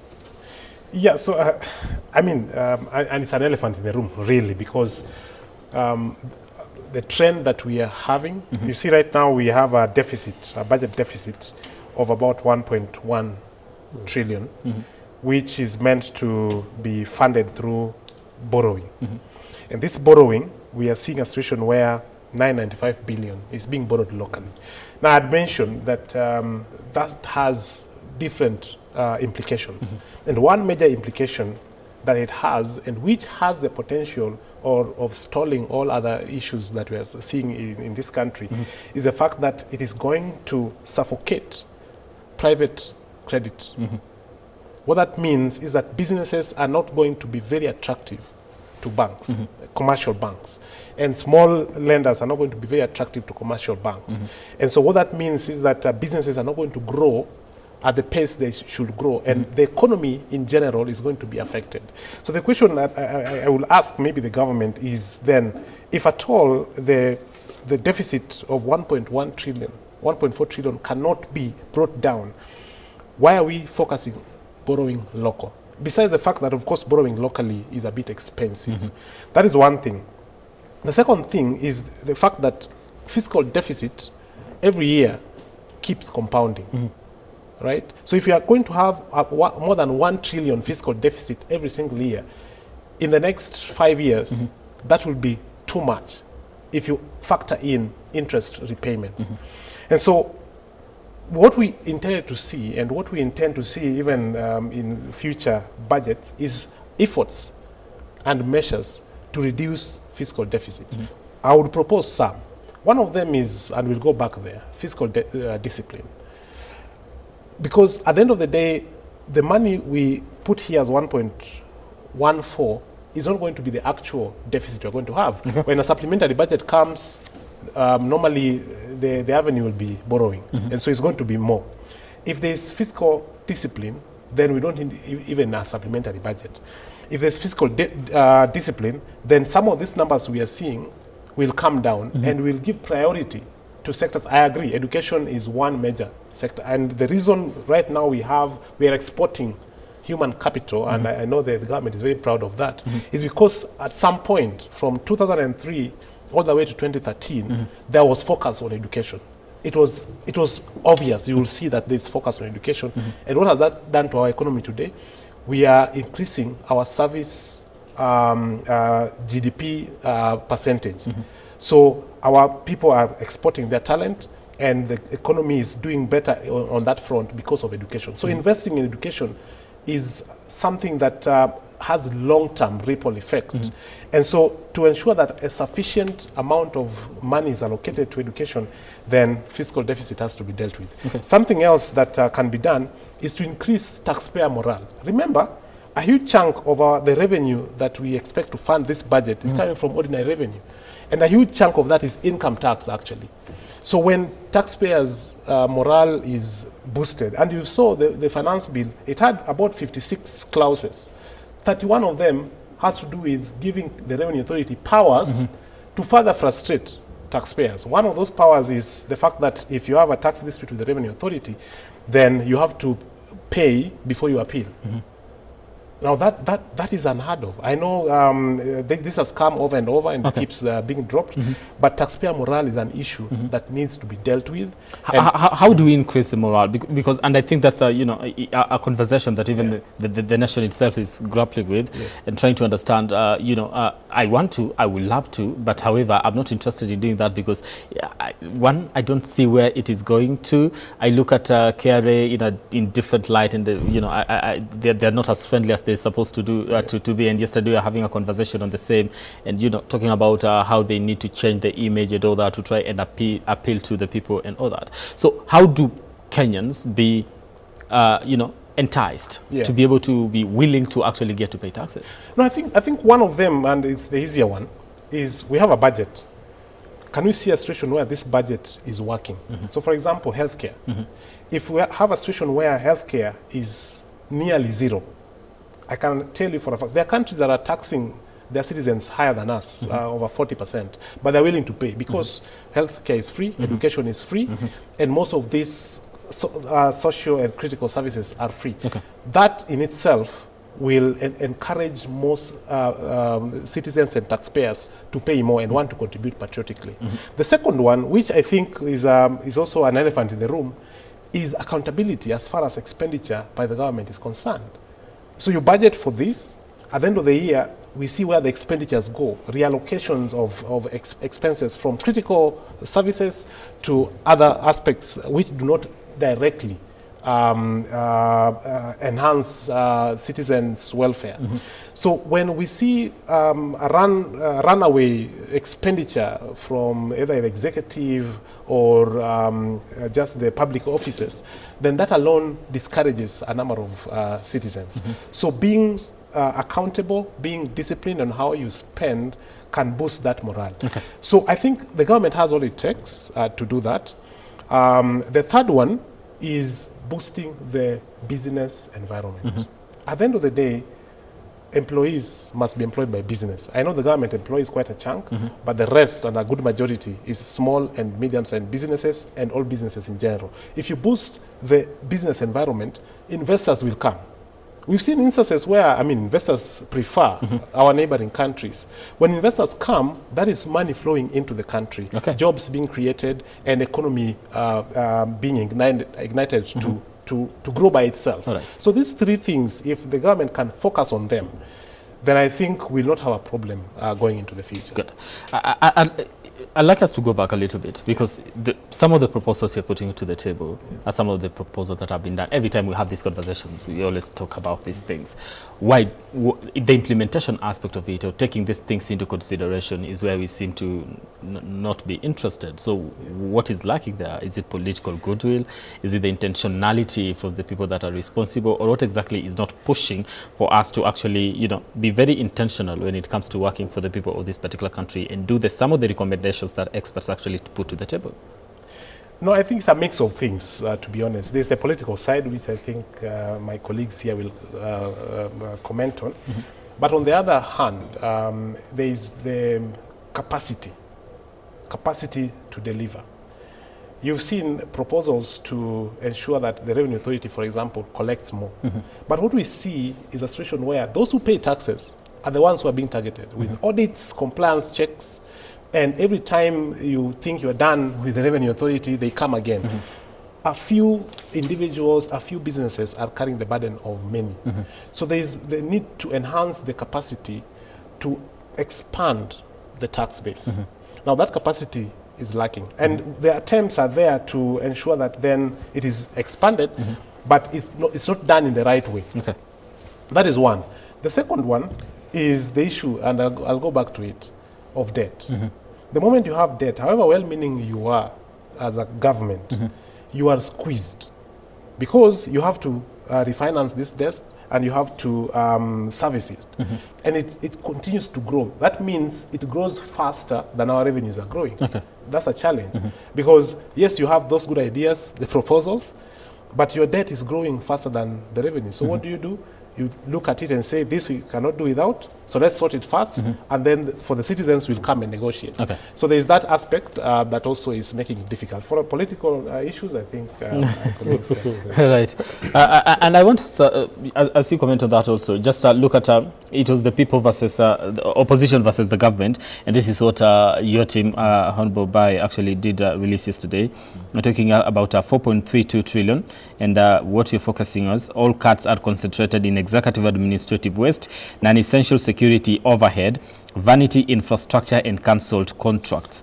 Compared to what the budget is actually proposing is 4.82 trillion, and they say this is an increase of 124.9 billion from the 2025-2026 supplementary estimates. One, with recurrent expenditure rising due to higher interest payments on existing public debt. Projected ordinary revenue, the opposition says this will include, it's 3.72 trillion. This will include a sale of stalled affordable housing projects at market value, simplified rental income taxation targeting large-scale property investor evading taxes through complexity. The government is at 2.99 trillion, that is projected ordinary revenue, and this will largely be driven by improved performance in income tax, VAT, import duty and excess duty collections. However, other tax revenue is expected to decline due to the sale of public entities. On fiscal deficit, the United Opposition is looking at 593.5 billion. Domestic borrowing capped at 500 billion Kenya shillings. Now getting rid of ghost workers, duplicate payments and prioritization of non-essential capital projects. Looking at the government, we are looking at a fiscal deficit of 1.11 trillion. Now this will primarily be financed through domestic borrowing, approximately 90% of total financing, indicating a significant reliance on local sources. The alternative government seems to have given an alternative budget to what the government actually has, will be presenting today. As a matter of fact, Brad, let me tell you, with simply political goodwill, lack of greed, and lack of state capture, we are actually, it's possible, even we were just being conservative. It's possible to do a completely balanced budget. Tell people to tighten their belts, because the kind where we are going to find ourselves next year, actually we are actually pitying ourselves, because the economy of this country already where it is, with 13.5, because we are going to close the year at 13.5 trillion in debt, it is a very bad space. We literally have to tell Kenyans, guys, let's start from scratch. So we cannot have a deficit in an economy that's not able already to survive. So I said three things. You ask him a question, let me tell you. Governance is about taming the character and personality of the leader. We have to have the right person at State House. Let me tell you. If your mind tells you squeeze taxation, you cannot cure you. There is no vaccination to cause you to think otherwise. We have studied in political science people like Adolf Hitler, Mahatma Gandhi, Nelson Mandela. It's about your character and personality, right? So when you come to power and you're like, now, me, I must amass wealth to rival the families of the late President Moi and Jomo Kenyatta and all that. Now, that alone is a problem, because then it means you'll be everywhere trying to get money for yourself, right? So, but if you come in like Kibaki, you have seen everything in this country. You have been to the best places in the world. You are like, I'm a father, right? Let people grow. Let other people do business. I don't have to do every kind of business. That is what we are dealing with here. If we don't handle the right person at State House, we have a problem. Okay. I just said 3 things. Political goodwill. Number 1, remove the issue of state capture, where you want to be everywhere. Number 3, tame the grid. Let me tell you quickly what we are saying. And this is very fast, if you don't mind. Let me take you to something called, have been debated a lot, called State House budget.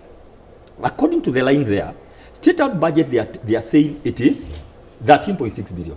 But let me tell you the catch. And the Executive Office of the President, another 7.2. That is presidency. Okay. And the Office of the Deputy President, 3.7 billion. And the Office of the Prime Cabinet Secretary, that is 0.8 billion. That is the presidency. That is 25.3 billion. For doing what? For moving State House Nakuru to another place? What is it all about? The President Uhuru Kenyatta, okay, now, the one they like referring to, was operating with 4 billion. So add inflation, make it even 6 or 7. It is enough. All these other billions go to pay the internship teachers. Now, another thing we have noted quickly, just very quickly, look at the housing budget in this budget, housing amount, 112 billion for housing. Now, let me tell you, you came and told us housing levy is about to sort the issues on. Part of this, of course, is part of the money we are going to, people are being cut. But there's another 50 billion on top from this kitty. If you look at what 112 billion can do for housing, remember, everybody have their own house somewhere. That money can pay loans for help 2 times. Because right now they have allocated 56.3 for help. It can do double, right? Fertilizer subsidy, it can 1 do times 3 times. Examination fee, school feeding. Listen to this. The amount that we have given to housing, it can do that 7 times, because school feeding is 3 billion. Okay. Can't we put that money where the kids of the poor can benefit? And finally, because it's important, just finally, 241 billion in pension schemes. This is very interesting. Now, look at that. There is ordinary pension. I don't want to go to the figures. Committed pension, public service superannuation. Now, there's something in that. If you debunk that, called other pension schemes, be shocked. Let me tell you what other pension scheme is. In that money, 6.3 billion, there is a figure called a residue colonial error. That 9 million, there is a residue colonial error obligation. Kenya still refunds pension entitlements to the UK government for British civil servants who served in pre-independence Kenya. The line item has appeared in the budget every year since 1963, over 6 decades post-independence. Question, up to when? So what is that? Let me tell you something. If you can debunk this budget, if people can sit down, go one by one, every line, that's what we are saying. There is a very big story here. All right. And we are saying it's about being pragmatic. Plan is about being realistic. This is not a listen, this budget is not a pro-Mwananchi budget. It is meant to hide all the ills of this government. All right. It is meant to continue. It's a political budget purporting for the election. But I want to tell Kenyans today, don't crap when you see the minister going to read. This is a dangerous thing that you're having here. All right. And of course, we'll come back and of course give you a right to response, and also as we wind up on this conversation. Right now, I do want to take a break. When we come back, of course, we continue this conversation here as we also wind up, because like we said, it is a wall-to-wall coverage. We'll also be crossing over to the other side, to where my colleagues are actually on standby. That is David Kagina with his set of panelists to try and also make sense of exactly what is happening as far as the 4.8 trillion budget is concerned. The opposition has offered an alternative, 4.32.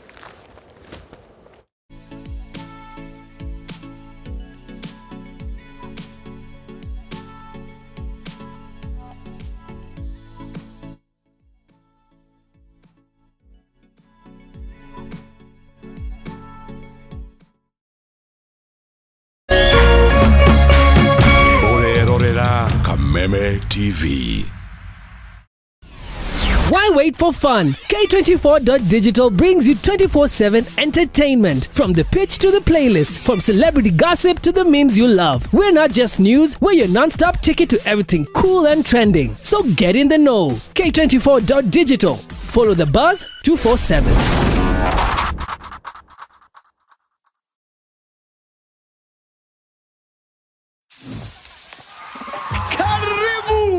Leo pork ni poa kuliko mpoa wako na haiko ghost. Hii iko na protein safi. Unaanza na 4 pack, unaamka na 8.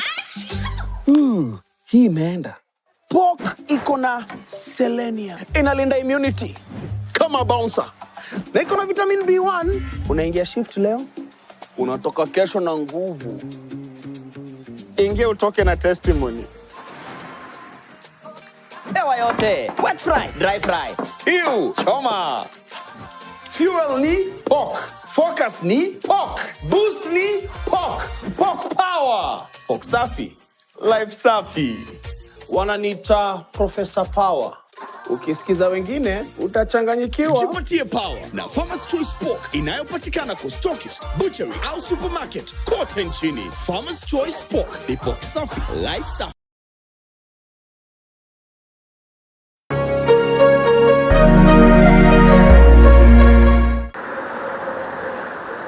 Gharama ya mafuta inazidi kupanda na shinikizo ni kwa wanaotumia magari kwa shughuli za kila siku. Nashaona tofauti ya kuendesha gari ya mafuta na gari ya gas. Lakini sasa kuna uvumbuzi unaoshika kasi kwa hisani ya autogas. Kutoka niwekewe gas niko na miezi 6 sasa. Na kutoka nianze kuendesha gari ya gas naona iko na faida kubwa sana, manake gas ni nusu ya mafuta. Magari mengi yakiacha petroli na dizeli na kuhamia kutumia gesi. Pahali nilikuwa natumia petrol station nikiweka mafuta ya 4000, sasa hivi ninaweka 2000 na chapa the whole day. Lakini je, teknolojia hii ni salama kiasi gani? The safety of this system is too high compared even for that of petrol. Na inaweza kuwa mustakabali kwa usafiri nchini Kenya. Tunafaa kufanya kitu inaitwa education, just basic education about autogas, na to make sure kila mtu ameunderstand. Usikose makala maalum kuangazia swala hili Ijumaa hii saa 3 usiku kwenye runinga ya Kameme TV.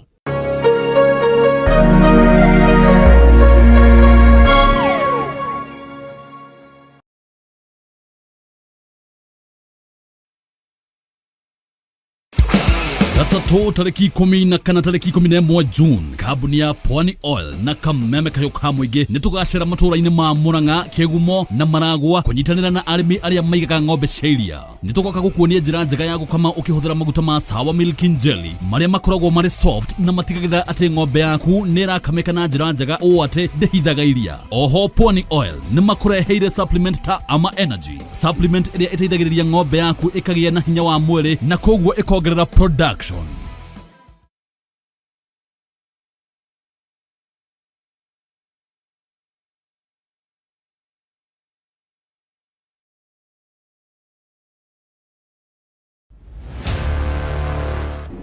Kama invite yangu haikufika on time, but I'm glad to be here anyway. She was my rival, my competitor. We need to shut this business down. Hii biashara ndo kila kitu kwenye hii familia, nikufe ama nisikufe. Kama mbaya, mbaya.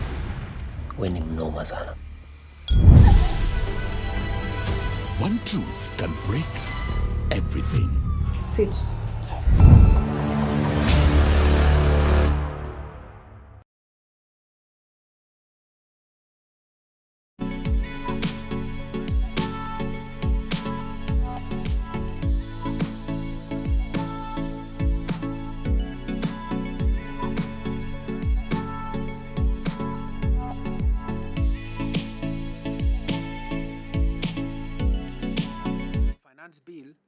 That we had prepared with a focus on not increasing tax rates, but more on making sure that we bring more people into the tax bracket who are not in the tax bracket. In other words, to promote equity and inclusivity, to make sure that there is fairness in the taxation system. That was our focus in this finance bill, bringing those who are not in the tax bracket to come in.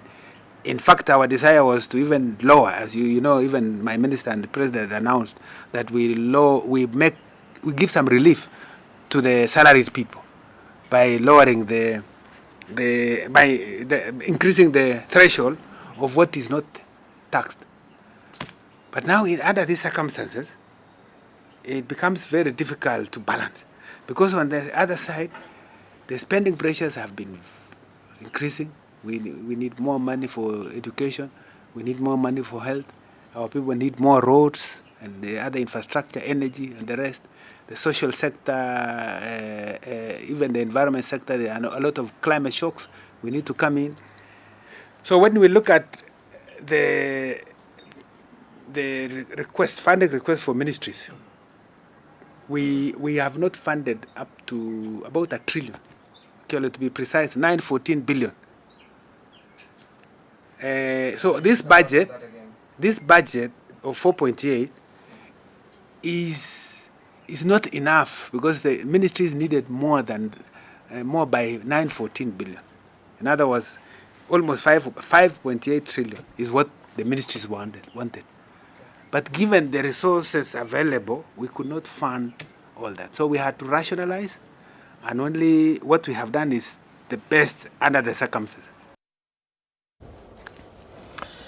All right, that is Chris Kipto, of course, the Principal Secretary. Now listen, he says it is not enough and we've done what we could at these circumstances. However, there is an alternative that has been given that according to the alternative United government, it will do wonders if at all it would have been adopted. Tim, what do you make of what we have as 4.32 trillion and the 4.82 trillion and some of the suggestions that have been given as far as the opposition is concerned in regards to what can be done better? Thank you, Brian. Brian, we have, first of all, we must celebrate the fact that in this country we have the most progressive constitution in Africa, where even the opposition can give what you call the shadow budget or an alternative budget. But I also ask the question, where are their members of parliament of the so-called united opposition? Because they gave the budget, but in a wrong forum. I have not seen MPs allied to Kalonzo Musyoka, for example, or Matiang'i, raise these substantive issues in parliament. I have never even seen them criticize the budget of developed by this government. So, in as much as they have given their opinion, but I think they have done it in the wrong forum. They should convince the MPs, because I believe even the MPs don't believe in them. Okay. And I think my colleagues here agree with them, because I have not seen them in parliament raising issues, challenging this budget. So the right forum would have been the National Assembly. The National Assembly, that is where they would have raised the issue. I've seen Bahia working so hard to address the issue of 24,000 intern teachers who have been left out of the 44,000. So I think that is something that they need to fix. But generally, I've seen their proposal of 4.2 trillion against 4.7 trillion. Of course, I know that the resources are not enough. We have the expenditure or the proposed utilization of these funds, but we also have gaps. And I believe that if we raise the estimates, then it will also we will also work hard as a government to ensure that we have enough revenue raising measures by increasing the tax base, so that we can be able to fill that particular gap, Brian. But generally speaking, I think the budget as proposed is a bit reasonable. Yeah, it's a bit reasonable. It's targeting basic or items that will meet basic needs and improve the economy. Okay. Some of the things that have been highlighted, there's a whole debate in regards to the proposals in the budget, and of course at this particular time trying to balance between emotions as we head to the anniversary of the 2024 June 25th June, and exactly what happened in 2024, even as we look forward to the finance bill, and also as we head to an election in 2027. People are calling this the election budget to some extent. We are trying to use it for political campaign. And Buddy, when he was speaking here, a big sorry about that, he said people should not clap when the CS actually goes into the National Assembly to present this particular budget, trying to look at it and say, okay, maybe it is working for the people. Of course, what do you expect, Brian? The naysayers will say it's a political budget, but also, budget making process is also a political process. And but how is it a political document when we are converting 20,000 teachers on internship to permanent pensionable? How is it political when we have set aside 16 billion for subsidized fertilizer? How is it political when we've set aside 435 million owners to compensate people whose lands were, they are built public institutions for compulsory acquisition? Even in my constituency, I have people who are displaced. They need to be compensation. How is it political when we have set aside money for rural electrification for last mile connectivity? We have, how is it political? We have set aside for the first time, and this is something that Mbai should even celebrate, because his village elder for the first time will get a stipend of 3,000 shillings out of a budget of 150,000 village elders will get stipends. We have increased money for healthcare. So it is, of course, the opposition will say it's a political budget, but where I sit, from where I sit, we have increased money that will meet services that will spur the economic growth of our country. Okay, now you've mentioned some of the things that could be working for the people. However, they are also concerned in regards to where some issues to do with priorities and exactly where this money is going as far as taxes are concerned. Also, just things to do with expenditure. Can we get to reduce that? Let me comment on that. And I must thank Kenyans, Brian. Kenyans religiously pay their taxes. And that is why, on the other side, I've also said that we must be able to ensure that this budget, or whatever has been raised, is used for and for the benefit of the people. And also the other issue that we need to address, that is in Parliament, that in as much as we have allocated money to projects, for example, citing last mile connectivity, there must be equitable sharing of resources, not equal. Because, for example, we have allocated 50 million per constituency for last mile connectivity, 56 million. But there are constituencies, rural constituencies, that electricity is actually maybe 20% or even less than that. There are constituencies that have connectivity of 100%. So what happens is, if that constituency now divert funds to other, other functional issues, but we must have equitable distribution of budget so that it covers the entire country. We have a country that is equal in terms of budget allocation, but the budget should be implemented in an equitable manner. Okay. Yeah, so that we develop the country, uniformly. All right. Yeah. On issues to do with development, I don't know, from your perspective, infrastructure like what has been written on the papers today, and putting what has been the argument here, the standard gauge railway, the Rironi Mau summit as top priorities. Is it the intentionality behind it? Do we drive it to the political aspect of it or not?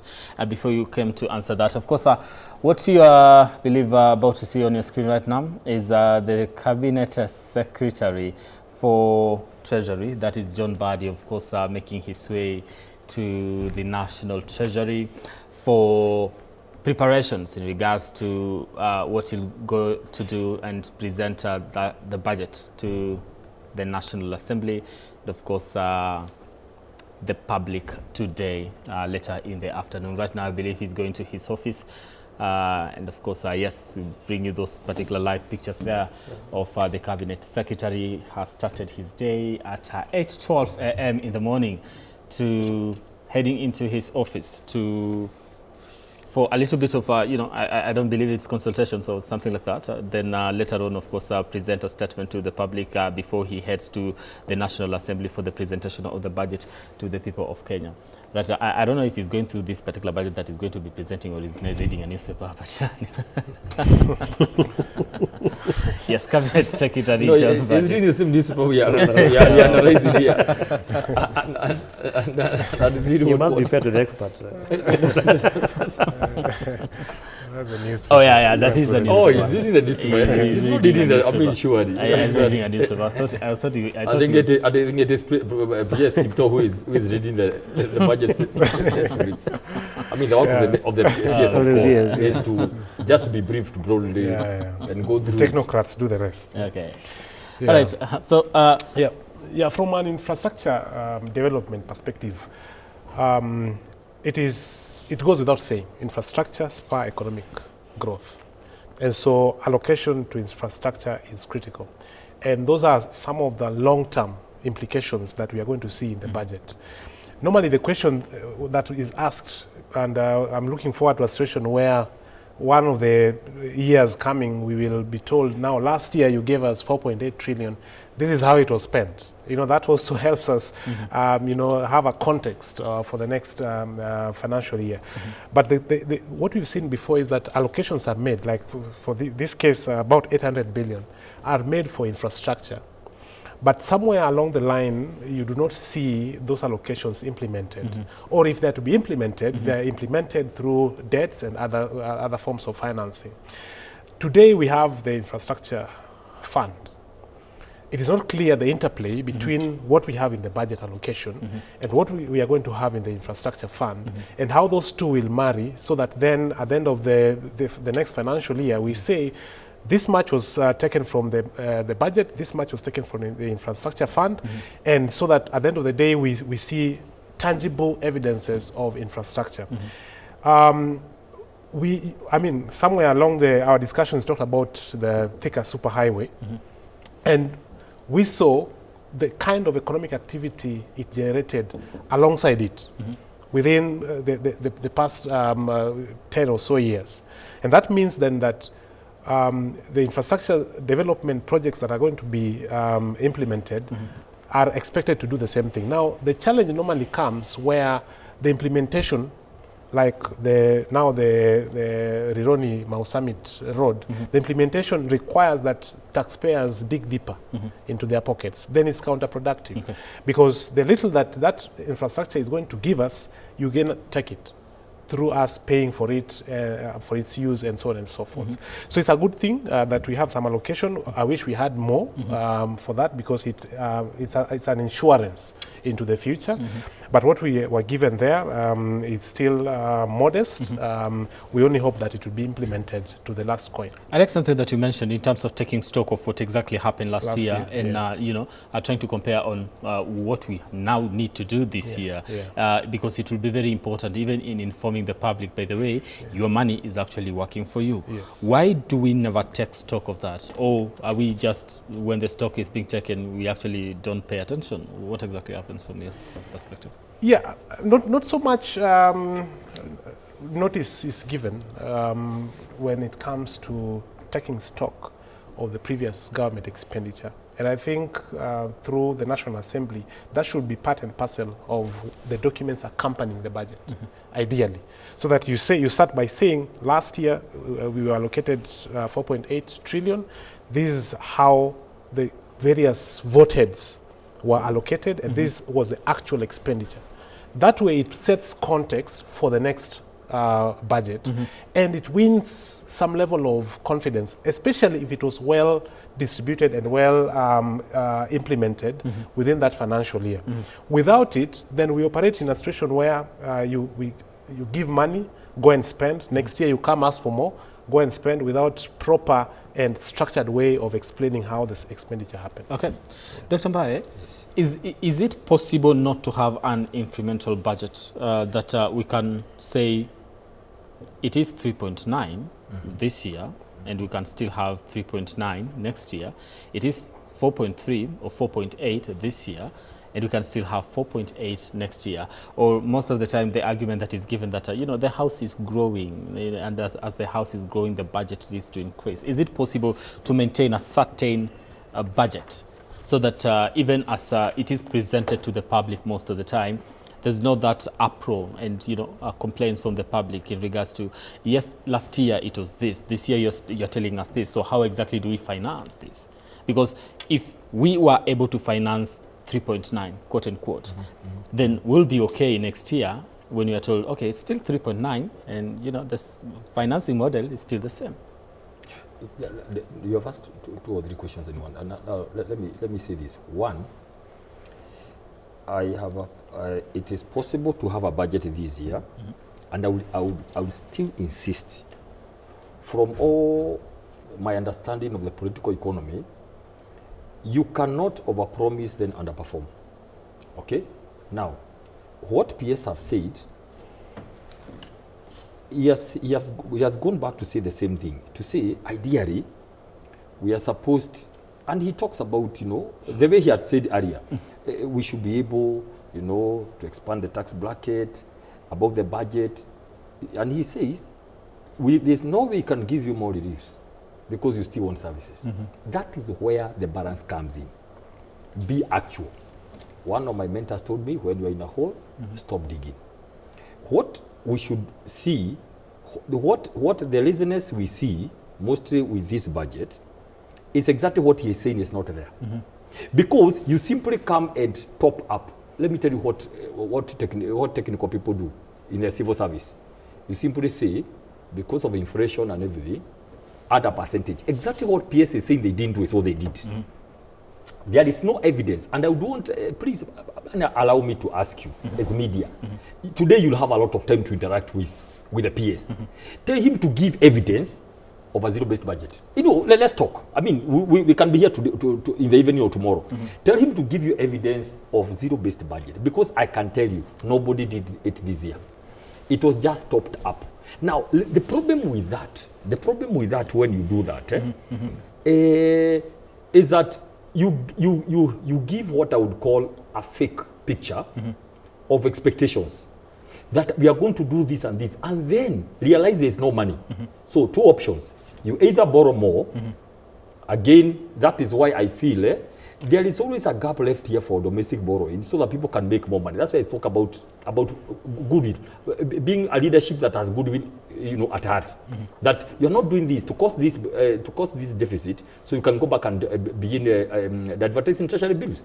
So it is possible, blind, to come down and say, can we have a sustainable budget?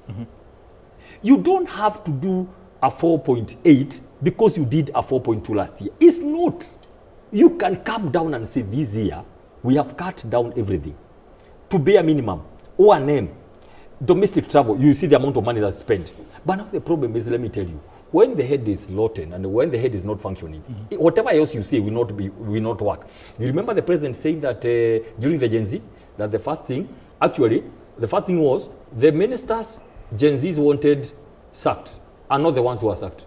The ones who were very hardworking, the ones who people had a lot of confidence in, people like Professor Dongo, who had refused to sign off some things which were not very palatable. The people who were doing something are the ones who went home. The people who are flashing watches and belts of 1 million and shoes, they came back. That is one thing of speaking this way, but doing the other thing. The next thing is that the president spoke about confidential votes and he said they are all scrapped. Today they are back, up to 25 billion from the same offices. Now, the president spoke about that he has rejected the finance bill. His own majority leader came later boasting, even if you rejected it, it came back. Now, when the head is talking that way, which hope do you have in this country? Or you tell me, if that is the head. No, let's be, we are just being fair, by the way, and nothing personal, just business. If the head can show this between what he spoke and the actions, then we are all heading headway, 180 kilometers per hour to the bush. Because really, where else is hope? And we are trying to say this. If there's simply political goodwill, this budget can be cut down to the bare minimum. And we are going to see that, and that's what I'm saying. We are being very conservative with the statement made yesterday. I can tell you, the kind of people, the kind of economists from all sectors that I convene, it is possible to have a completely balanced and say, for the next 4 years, we are not going, we must only borrow where we know we are taking this 27 billion to go and do the highway, for example, and we know the economy will support itself because of the amount of. So you're saying we can have that? It is possible to have, and if God helps us, I mean, we are going to be part of the highest people of resource persons in this government, right? And we are going to demand first things first. Let everybody come, as in the pieces we are going to have, because of the goodwill. What happened? Why did you know why passengers were arresting police officers who were asking for bribes after Kibaki came to power? Because of that there was goodwill to do that. Why do you think revenue jumped from 200 billion Moi era to 800? Because there's something called goodwill. People could see, wow, we have a changed president. We have somebody who is allowing things to happen. Why? I can tell you this year, there will be a deficit of revenue of 1 trillion because, first of all, people are tired, they are angry. They can see their money, the little money they give, being splashed all over the place. That is why there is already no goodwill, even for people to pay. Because you are like I'll give an example with one of my sub-countries in Gilgil. You know it, of course, you pass there every day. All the border people, they did a meeting.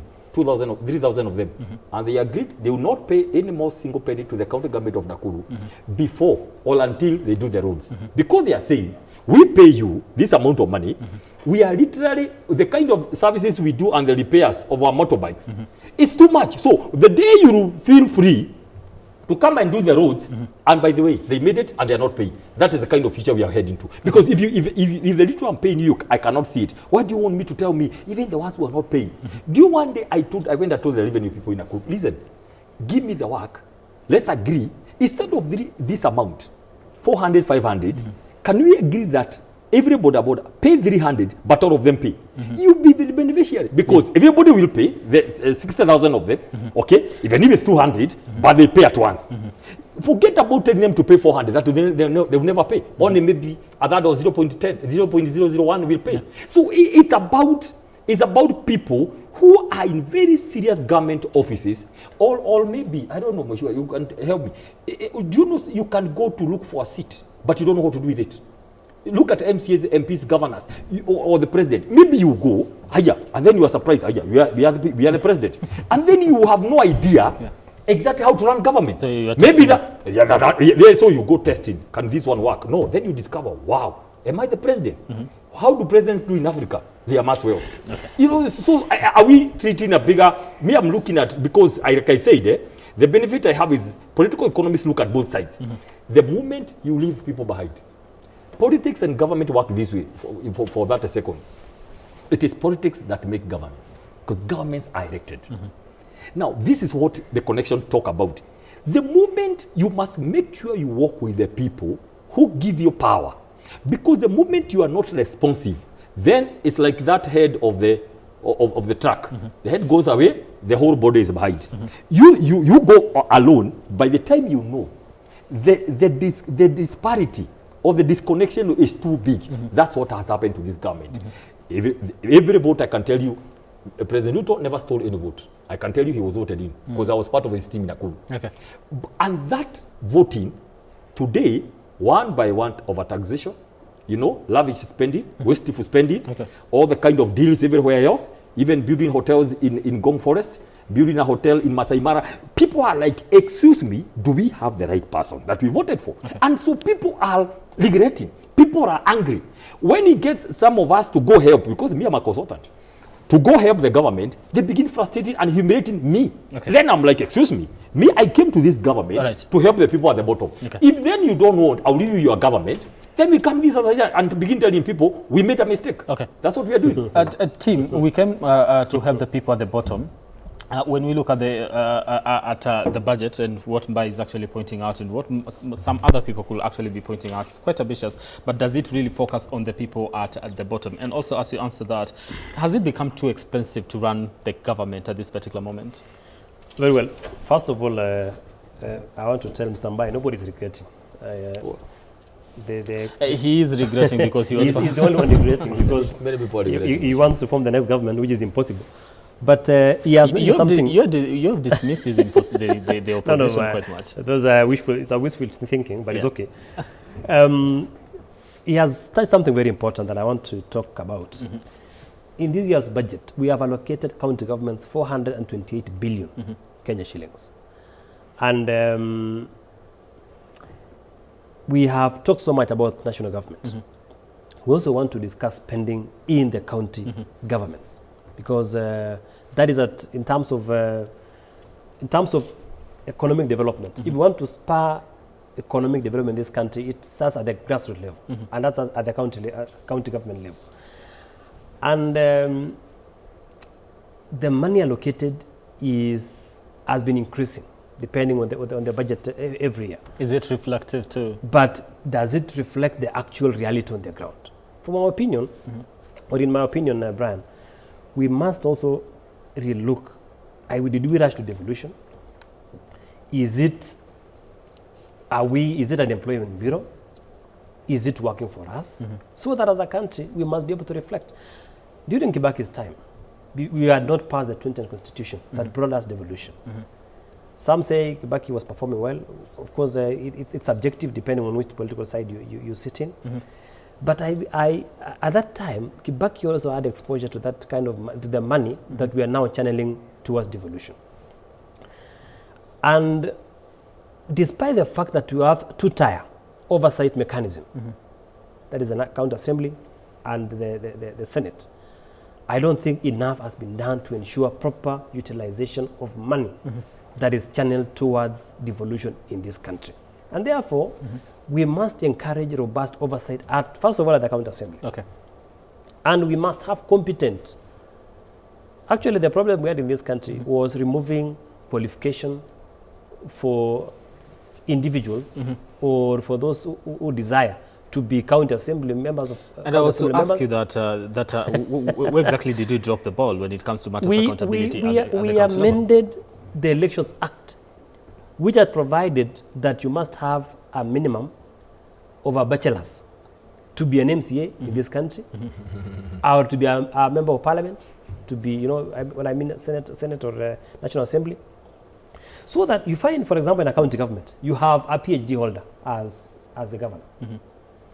Then, with a lot of, I want to disparage anybody, but you have someone who is a dropout, who is oversighting, someone who is very competent, a CEC who is very competent, oversighted by people who don't have that particular competence. So you find that they cannot even have, they can't have the ability to ask substantive questions or to raise substantive issues to challenge utilization of money passed in our budget. Here in Senate, we've seen oversight has become a talk show where we don't see the Senate oversight over county governments being taken seriously. And those are the issues that we must be able to ask ourselves as a country, especially in devolution. If you compare, Brian, money allocated to CDF and money allocated to county governments in our budgets. Actually, if you do a survey, last year we were doing a public participation to entrench CDF in the constitution. We got an overwhelming approval when we collected the views of the public. In fact, the people are telling us, don't come here and ask us whether CDF should be retained or not, whether it should be anchored in the constitution or not. Ask us, how much do you want to be increased in the CDF allocation? And therefore, I think devolution was premature because of the design and the architecture. It is more of an employment bureau than service delivery to our people. I have analyzed the budgets and the utilization of the budgets passed through in county governments. Actually, not more than 15% in most county governments goes to development. It is actually less. Others 10, others 14, others 15. Maybe the highest is 23%, as against the PFM Act. So we must be able to analyze, because that is where our money is being siphoned to. And the only way to do it is to have a robust oversight, or at the county government level, at the national government level. But also, we need to redesign also the architecture of county governments in this country. And we must be able to review 15 years post-devolution, is it working for us? Okay. Yeah. This redesigning and also having a robust oversight, let's start with that robust oversight, especially at the county level. Yes. You've pointed out one of the things is having competent, members of the county assembly, questioning the governor, CECs and all that, in issues to do with development, utilization of resources and all that. If at all, right now, we don't have that particular competence when it comes to the members of the county assembly, as far as education is concerned, to be able to understand and comprehend some of the things that will be presented to them and not pass them just because they have to. Should we give up on this? How do we ensure we actually move from this? An example of the right kind of MCAs we need in this country is Dr. Mbahi, because he was a former MCA in Nakuru County Government. And of course, the way he speaks here, I have no doubt that he understands what should be done at the county assembly level. So we must have, our people must be informed. We must do civic education. We must tell our people that if you want a functional county government, we must have MCAs who have the ability to analyze budget, to understand, to appreciate, and to ensure that there is proper implementation as envisaged by the law. Because what's happening now is governors are twisting MCAs, you know, because of capacity. Tell them, you know, do this. It's a give and take, you know, situation. So our people must be woke. Our people must also assist us run this country by electing people who are competent to run those offices. Before I come to you, Dr. Mbai, you want to be Senator Nakuru County. You're vying for that. You've served at the county government of Nakuru. You're looking at a county allocation. You're looking at a possibility of 495. You're looking at oversight. You say, by the way, the problem does not just start at the top. It starts from the grassroots level. What should change down there, now that you've been down there, at the grassroots? You understand the issue there. You want to oversight now the county from a senatorial perspective. What should change down there to be able to impact difference, you know, a difference at the top? Thanks so much. Number one, very quickly, we have two issues here. We have a problem of how national government is doing their work. Before you go to the issue of what the problem with county government, which is major. Which is major. I can tell you we have very glaring issues in the county government. But I like the way Mheshimiwa has jumped on that topic because it's not touching the national government. But let me say this. When you talk about capacity of members of the county assembly, what is the capacity of the members of the mighty National Assembly to oversight this government? Let's be very fair. I have just posted on my social the members of the budget committee. I mean, people should know them, right? People should know the men and women who actually were tasked with the idea of bringing down the cost of living, who are given the budget, I think, a month ago. I posted in good faith, in terms of, you know, people know it. And by the way, the beauty about this, they have even indicated this member for who elected on which party. I have shared on my social at Dr. Peter Bae for people to begin knowing. Let's start with capacity of members of the budget committee in the National Assembly, then members of the National Assembly who are going to lead. Let me ask, how many members of the National Assembly, I will come to the MCAs, have read this budget? I mean, how many know the processes of a budget making cycle? Members of the National Assembly, I'll go there. How many understand they are busy making deals? Most of them. They are busy importing sugar and rice. They are busy knowing which wood is coming from DRC. They are very busy doing other things other than just reading a document called the budget. Okay, now, so we have a problem here of when I like that. When Mheshimiwa says that MCAs have been captured by governors, they are leading from the best. How mighty members who are not MCAs, members of the National Assembly and Senate, they literally run to State House to get letters for teachers. Instead of simply putting a system how teachers can be employed in this country. It is very sad for members of the National Assembly to begin accusing MCs. They have their own challenges, which we are going to sort. But please, plan on this show. We must first of all say MCs are running from the best. There is the biggest problem that happened, and I remember President Ruto when he was the DP saying, we cannot allow a country to run without an opposition. The day he got in, the first business was to buy out all the members. Such that impeachment will come one by one, 10 million, 5 million, sign here. How come? I mean, that's why we don't want a double-speak president.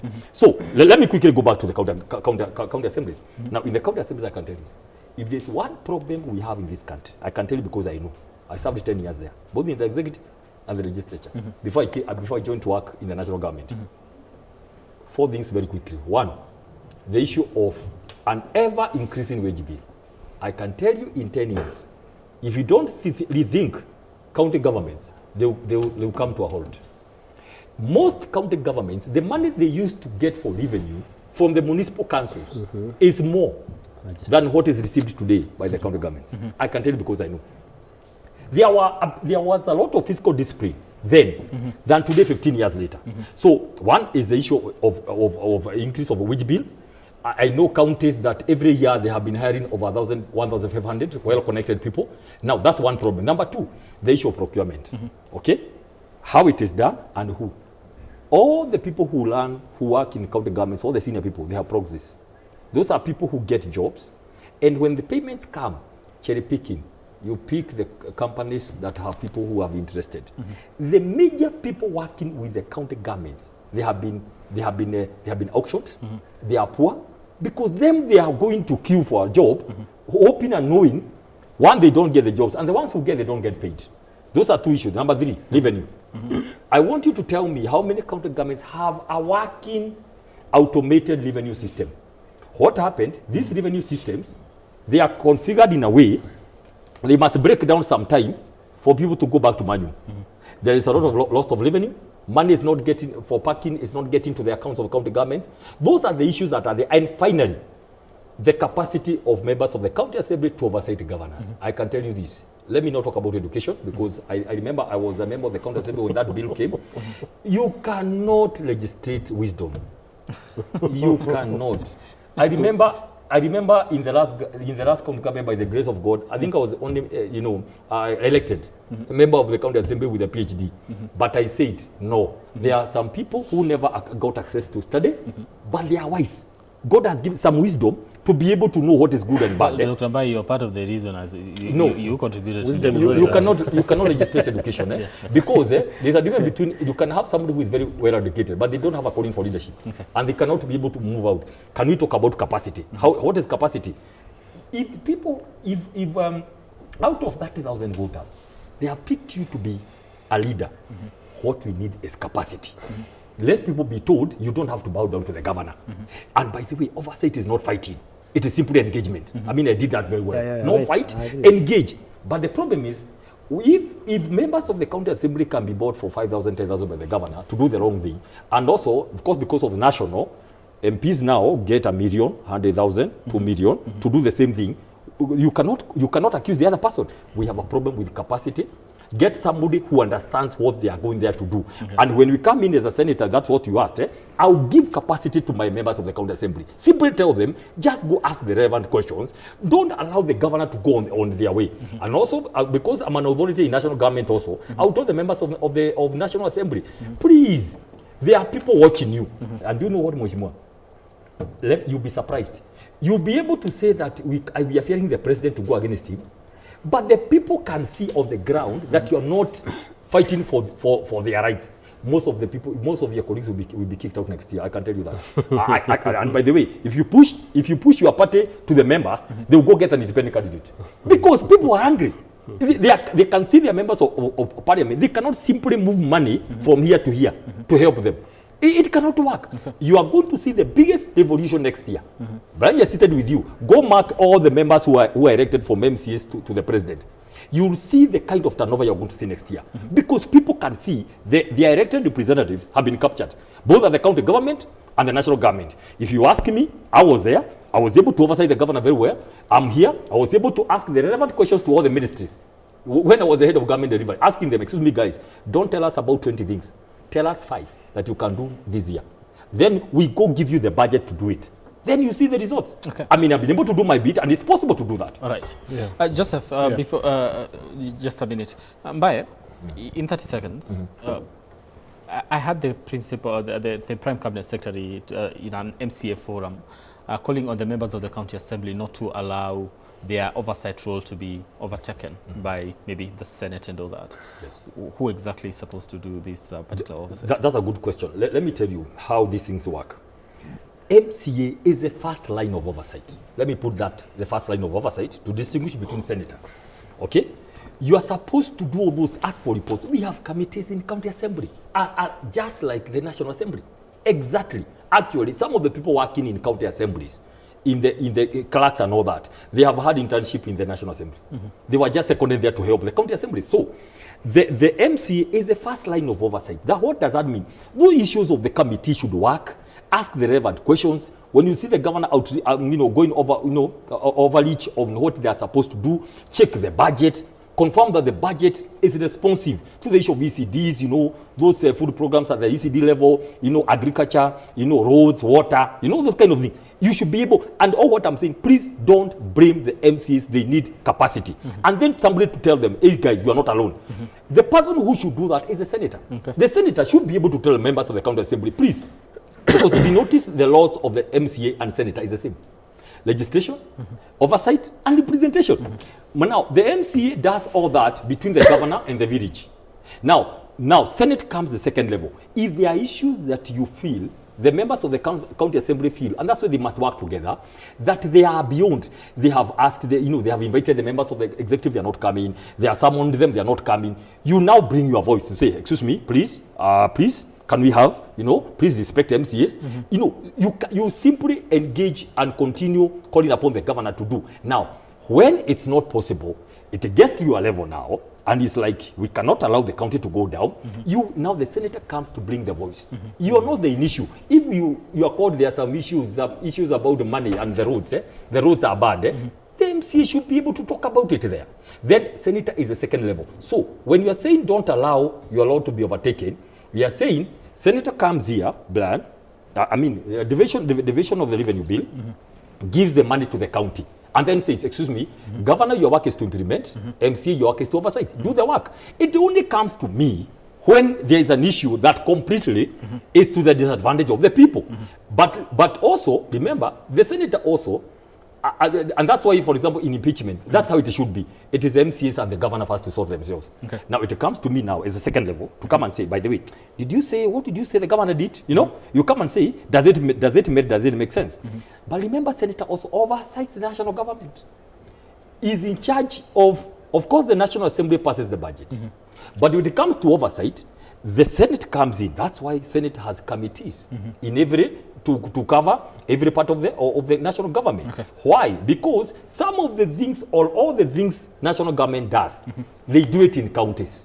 That's where the senator comes in. Because you cannot tell me, I want to know how many kilometers of roads you did in Nakuru, Kera, Kura, and all that, and Kenha. I need to know how many mega dams you did in Nakuru. I want to know the issue of electrification, energy projects. I mean, that's where the difference is, and all that about the Senate and the members of the County Assembly. They do the same roles, but the question is, please, Senate is simply to be the second line of oversight. Let me just say something on that. It's very important. Now, that issue has been determined. There's a matter at the Court of Appeal between Senate and the County Council of County Governors. The court has settled that issue, that the primary oversight institution of the county governments is the county assembly. So, and the mistake that we make sometimes, we think that we imagine, or some people imagine, that an MCA is an equivalent of a councillor under the defunct local authorities. Actually, the standing orders of the Senate and the National Assembly were borrowed word for word, and replicated in the county governments. So there's a perception, there's a wrong perception in this country that an MCA does not perform major constitutional roles. And imagine, these are people oversighting billions of money. There are counties like Nairobi here, Turkana, who get almost 30 billion Kenya shillings. So we need capacity. And I don't agree with that you cannot legislate. It's true that you cannot legislate with wisdom, but of course wisdom is also not equivalent to knowledge. So we must have some basic minimum academic requirements for someone to oversight, to have the capacity to even understand the budget and appreciate the budget and oversight it. All right. The problem with these laws about education, they started during Kibaki time. And they never started with the MCAs. They started with the members of the National Assembly and Senate. They went, I hear a few people who knew their challenges in education. They went to State House, met Kibaki, and literally nailed it down and pleaded, we are finished. So, I don't know why. I keep on asking, I mean, members of the backstops, don't blame the other people. Can we have that law first? If you want that law, I mean, God willing, I'll be in the Senate next time. If you want me to go talk about anything about county assembly, first, Mheshimiwa, Go, let's, it is in the records of National Assembly, that rule, the Kibaki era. Let's legislate, if you want PhD or 2 of them or masters, for members of the National Assembly and the Senate. Let's start from there. You cannot go talk about MCAs. By the way, if there are people who have been problems, it's MCAs, because members of the National Assembly do not want empowered MCAs, because they know they are going to take their seats next time. Senators, a lot of them fear. They fear MCAs for some reason. I told them, wait a minute, me have nothing to fear. I am comfortable where I am, and I believe in myself. Okay. So I will empower you. I will empower the MCAs in this country. Right. I can tell you. So, Mheshimiwa, why don't we start with the level of education? It's something that we must take up. No, it is something that let's start, then we see how it works out. So that other people will go and learn to sit us again. They say, you know, we never went to school. So it's Kibaki failed us. And then they will say, you know, but God gave us wisdom. But they don't know one word. Today, if there's a checker, you know, the two, you know, they begin streaming in around 2. So they are seated. Yeah. I wish there's a checker there to confirm how many have not read this document. The machine will just cry read. 70%. Then somebody should come and tell them, if you have not read this budget, you have no business getting to the chamber. Please go to the canteen, because they have not. Most of them have not. But reading is difficult. I have had to spend nights. Voluminous. I mean, you have had to go through. But luckily, I've had experience with this. Yeah. You go one by one, read. You know, you mark, then you read the second round. Then the third round is when you begin understanding this thing. So if you don't have patience, you cannot. So really, capacity starts from top. I don't know, we cannot. I know we have a lot of challenges with the county assemblies, but I can tell you, we are going to make sure they have the capacity to do what they are doing. Okay. And I will lead by example. I will lead by example. Okay. The issue of counties, the amount of management and all that is something when we finish these elections, we'll deal with many issues going forward about sustainability of counties. Okay. If you cannot be productive, if you cannot give us a minimum of own source revenue, then you need to tell us why you should survive as a county. We are going to discuss that issue. All right. Joseph, I know they've taken a minute. Yeah. We are talking about 428 billion that the mediation committee actually agreed on as far as counties are concerned. We have a proposal to increase that particular location to 495 if at all we actually pass this particular budget. This is money that is supposed to be bring about development, especially at the county level. Yes. However, we focus so much on the national government that we forget, by the way, if even at the county level people started feeling development is working, we might actually somehow forget whether the president is flying left, right, and center or not. No, I agree. I mean, when the idea of devolution was conceived, it was a good idea. And what we are grappling with now is the sustainability of funding the county from the national government. And of course, every year, budget cycle, we see the national government and the county governments having some pushback against each other as to how much to be allocated. The question is, what then can be done? Because the national government, their budget is very restricted. The county government is expecting out of that restricted budget to get some share and an increase every year. Then we need to talk about sustainability. And one of the things that the county governments may be failing to do is what is called revenue diversification. So each county government inherited some sort of on-source revenue when the county government regime was starting.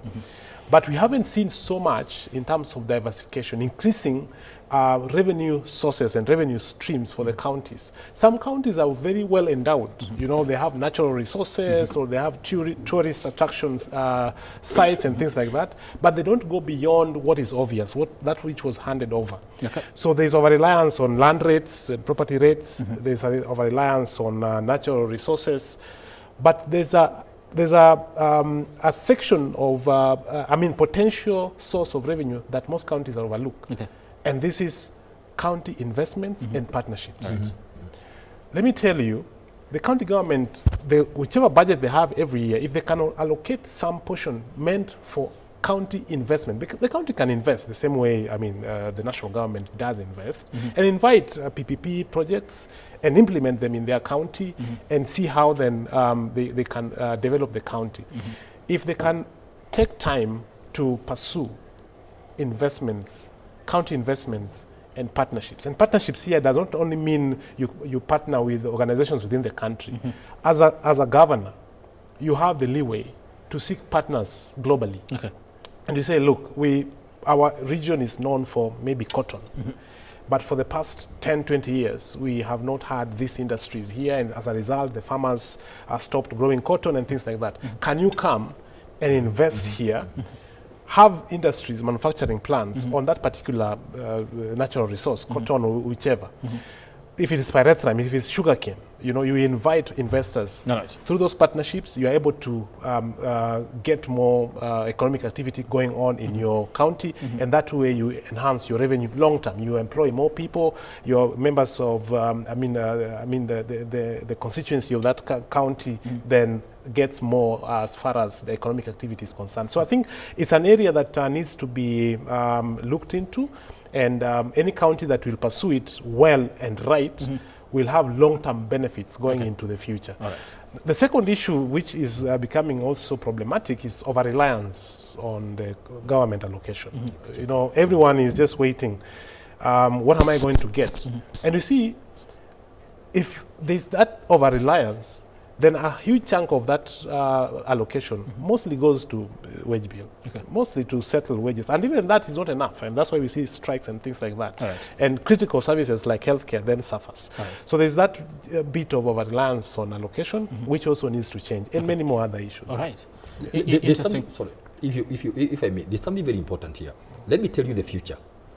When we thought about the KIPES, as an example, is to make counties a production center, not a consumption center, where every county would take what they are good at.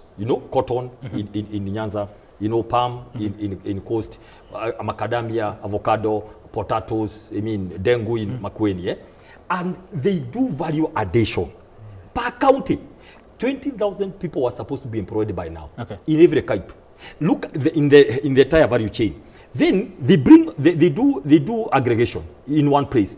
Then now there's common marketing, there's common value addition, cold storage. Then people begin producing. Right now, after 2 months, no money from Nairobi, they begin saying we are going to close the counties. Next time I hear them say they are going to close the counties, you ask them what they have been doing the whole year. It doesn't make sense. I want to take your final remarks, and let me start with you, Joseph. Joseph, what in the next 12 months, in 30 seconds, what will be the economic risk that you're actually looking at with this budget? For me, I see suppressed economic growth because the business environment is becoming more and more difficult. Investors are running away, and the few who would have come are getting alternatives. My expectation is that we are going to see a situation whereby the ordinary revenue is going to struggle as far as targets are concerned, and the few compliant taxpayers are going to be on the spotlight, which is not good for the economy. Okay. Team, tangible maybe evidence so that could actually be touch the lives of the Kenyan people. What should they expect as far as this budget is concerned in the next 12 months when we sit down again to look at it and assess this particular budget? For me, Brian, is that this is a budget that addresses pressing challenges in our country. This is a budget that is Mwananchi driven.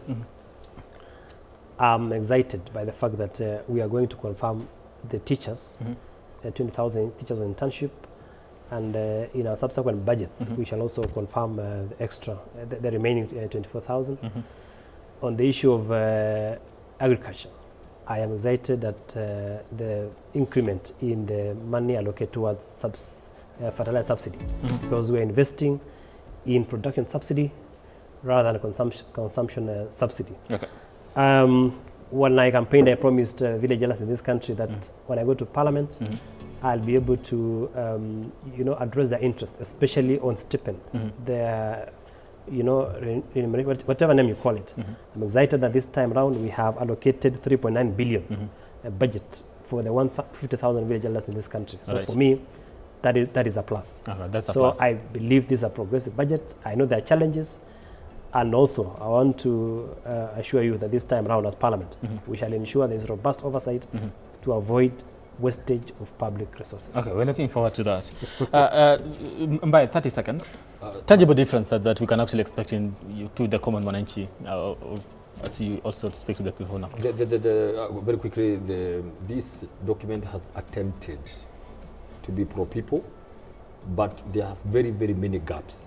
Or what we are saying, if people were serious, proper political goodwill, a lot more would have been achieved on basic issues in this. But the worst mistake is to have, when we have 3 trillion debt, is to go increase another 1 trillion.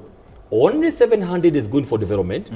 400 billion of the money to be borrowed will be spent on the current expenditure. That is why we disagree with this statement completely. And we're asking our members today, members of the National Assembly, please be present today and cause a division. Right. We want to know who will vote for this budget one by one. Okay. There's no acclamation. All right. Today, Buddy, of course, being a politician, he will try to flower it, and then, of course, he'll make sure there are some members of parliament who continue crapping every time. You know, this kind of. But please, budget. I'm here to address the people. Yeah.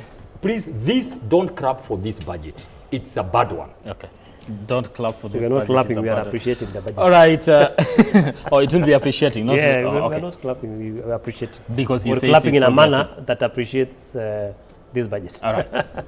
Timothy Toroitich, Member of Parliament, Marakwet West, thank you so much, Hesh, for making time for this conversation this morning and trying to make sense of the 2026-2027 budget, looking at the politics, the budget itself, and of course the nation. How does the future look like 12 months from now?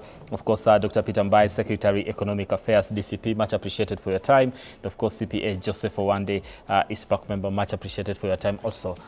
And of course, that does it for us here on this special production of 2026-2027 budget. I'll be giving it, of course, I'll be handing you over to, that is David Kagina at Parliament Buildings. He'll be bringing you up to speed with exactly what is happening on that particular front, trying to discuss and make sense of this particular day. Like I said earlier, it is a wall-to-wall coverage, starting all the way from 6 a.m. until late. With all this is done. The budget has already been presented to the National Assembly. Try to make sense of it. Who are the losers, who are the winners, all that here on K24 and of course on Kameme TV. So we got you covered today, the whole day, with my team here and every other person that will be part of this particular production, trying to make sense of the budget 2026-2027. Right now, I do want to take a break. When we come back, we'll be crossing over to the National Assembly.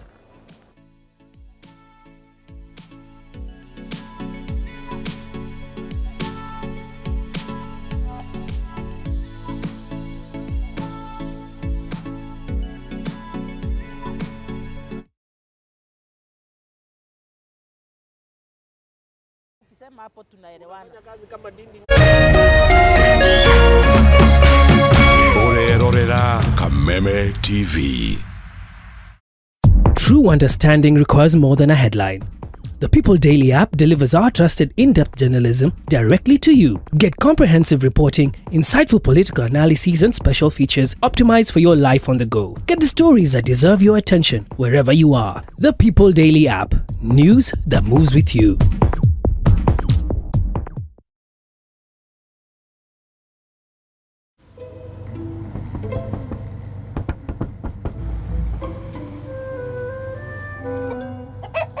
Numerous cases of people falling asleep have been reported across the African continent. No one can explain this phenomenon. With 24/7 FIFA World Cup coverage, sleep can wait. Everything can wait.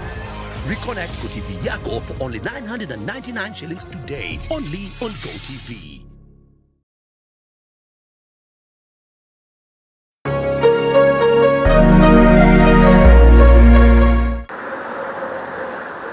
Gharama ya mafuta inazidi kupanda na shinikizo ni kwa wanaotumia magari kwa shughuli za kila siku. Nashaona tofauti ya kuendesha gari ya mafuta na gari ya gas. Lakini sasa kuna uvumbuzi unaoshika kasi kwa hisani ya autogas. Kutoka niwekewe gas niko na miezi 6 sasa. Na kutoka nianze kuendesha gari ya gas naona iko na faida kubwa sana, manake gas ni nusu ya mafuta. Magari mengi yakiacha petroli na dizeli na kuhamia kutumia gesi. Pahali nilikuwa natumia petrol station nikiweka mafuta ya 4000, sasa hivi ninaweka 2000 na chapa the whole day. Lakini je, teknolojia hii ni salama kiasi gani? The safety of this system is too high. compared even for that of petrol. Na inaweza kuwa mustakabali kwa usafiri nchini Kenya. Tunafaa kufanya kitu inaitwa education, just basic education about autogas, na to make sure kila mtu understand. Usikose makala maalum kuangazia swala hili Ijumaa hii saa 3 usiku kwenye runinga ya Kameme TV.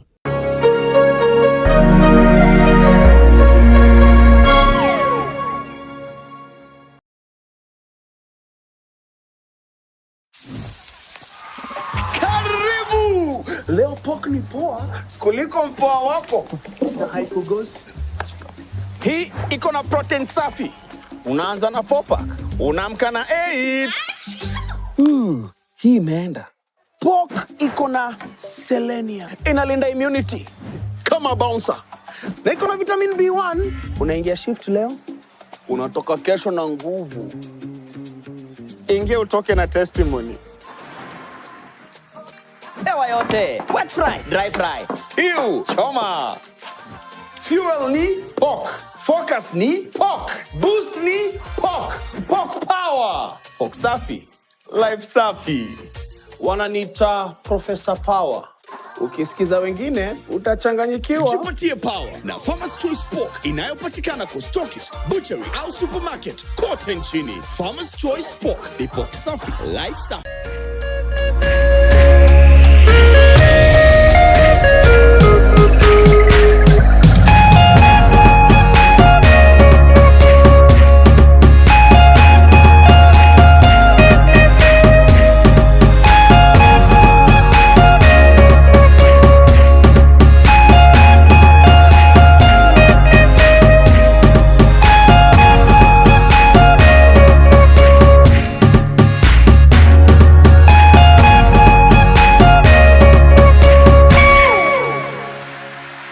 Iko na selenium. Inalinda immunity kama bouncer. Na iko na vitamin B1. Unaingia shift leo, unatoka kesho na nguvu. Ewa yote, wet fry, dry fry, stew, choma. Fuel ni pork. Focus ni pork. Boost ni pork. Jipatie power na Farmers Choice Pork ni pork safi, life safi. Hihi wina kĩũria kana woni wĩgiĩ umemerekia wa Kameme TV twandĩkĩre woni waku kũhĩtũkĩra Facebook @Kameme TV Kenya, X @Kameme TV Kenya, na twandĩkĩre email kũhĩtũkĩra info@mediamax.co.ke. Kameme TV, mũthĩgi wa rũrĩrĩ.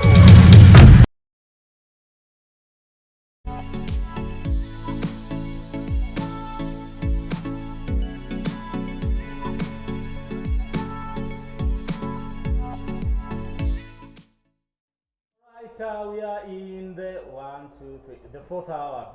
Particular production, we want to cross over to David Kagina, who is at Parliament Buildings with a panel of experts to try and make sense of exactly what this conversation is. 2026-2027 budget. Hello, Kagina. Good morning. And over to you. Take it on.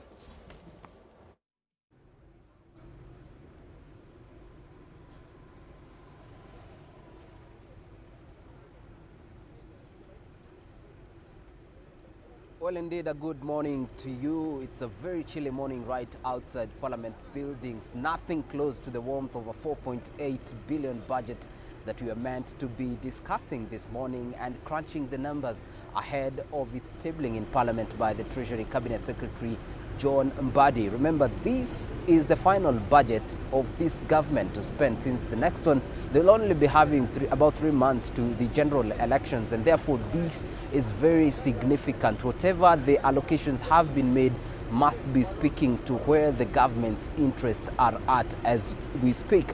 And to dig deeper into these numbers and break them down, running away from the jargon, of course, I have some panelists who will be helping me greatly in breaking these numbers. And starting from my immediate left, we have CPA Wangeshi Waroe, who is a financial expert, and so we expect to get some wisdom from her on these numbers. We have Kimani Mwangi, also a political analyst par excellence, who will also be helping us view the numbers from the lens of a politician and politics, as well as we also have Gerhard Uduni from ISPAC, who will also be helping us crunch these numbers as we look at them deeply. And just to paint a picture of where we are with the numbers, we have the allocation standing, yes, at 4.817 billion.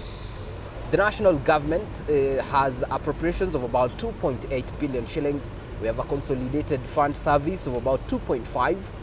We have the county's equitable share of 4.2, and this is in comparison to expected revenue, where we have ordinary revenue of 2.9 billion shillings, which is expected. We have appropriations in aid. This comes to about 644 million, and then we have grants, which is about 43 billion. Now, the total is 3.6.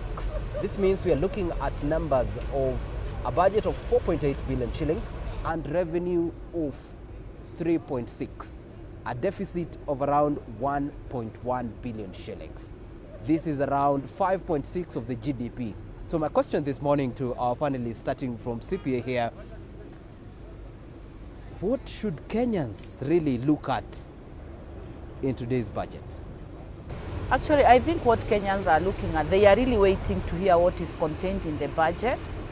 But we have tried to do some public participation, so some knows what is contained in, some don't. And that's why today they are waiting to see or hear what is contained in the budget. And that's why we are here to help them understand. For the first time, this is the biggest budget that Kenya have ever had. And this budget is 4.8 trillion. Something that has never happened. Something that has never happened. 4.8 trillion. And this 4.8 trillion, with an expectation of 3.6, as they have the estimated revenue is 3.6. So where are we going to get this deficit of 1.14?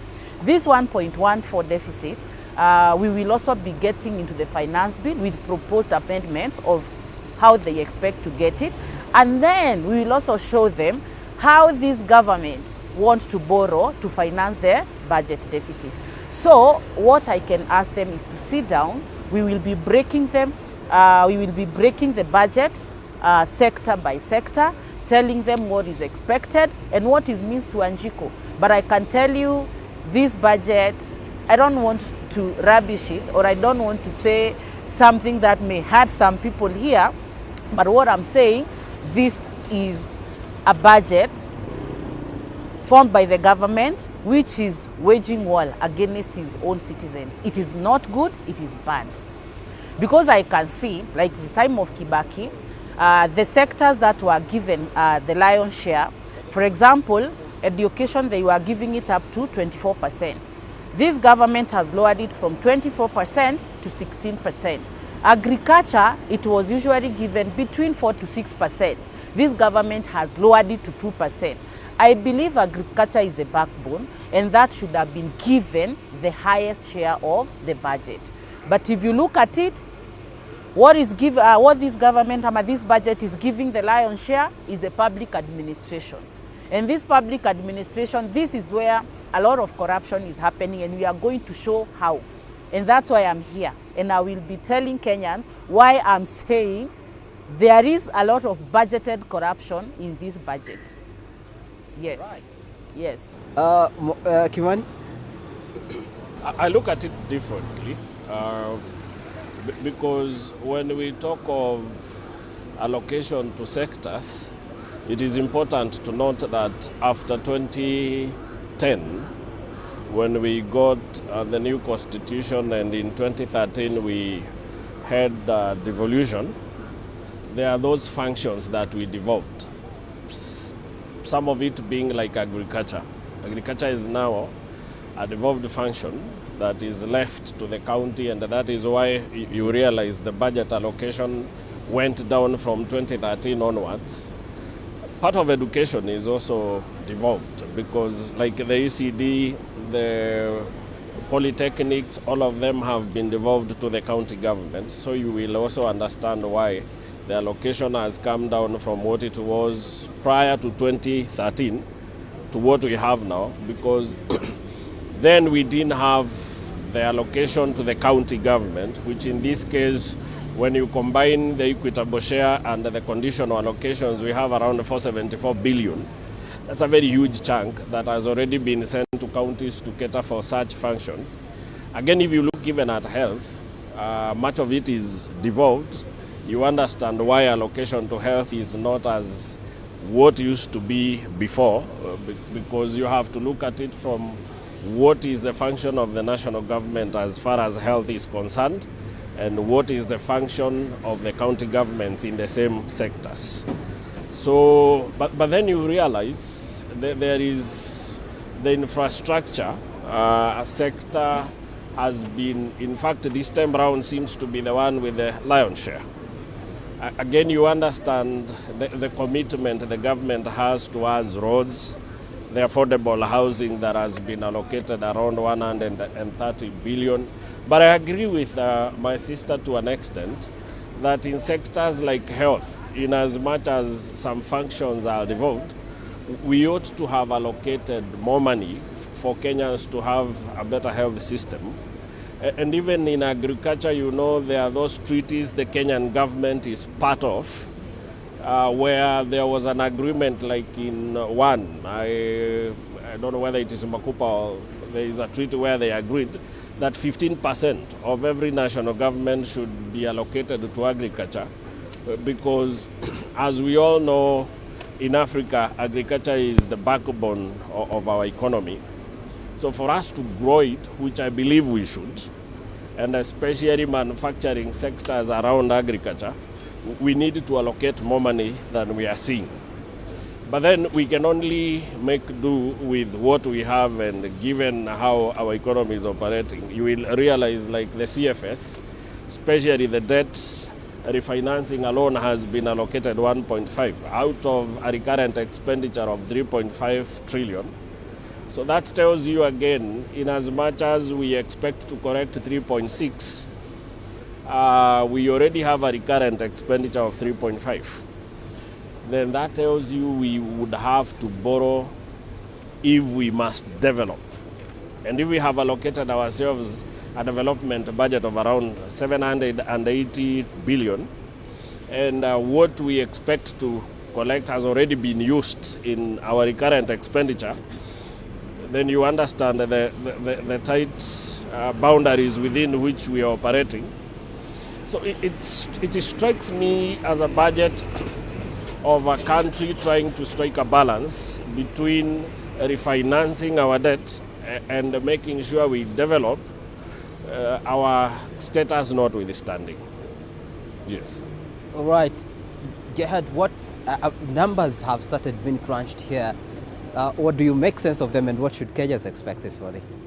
Thank you so much. It's a very interesting budget that we have this time round.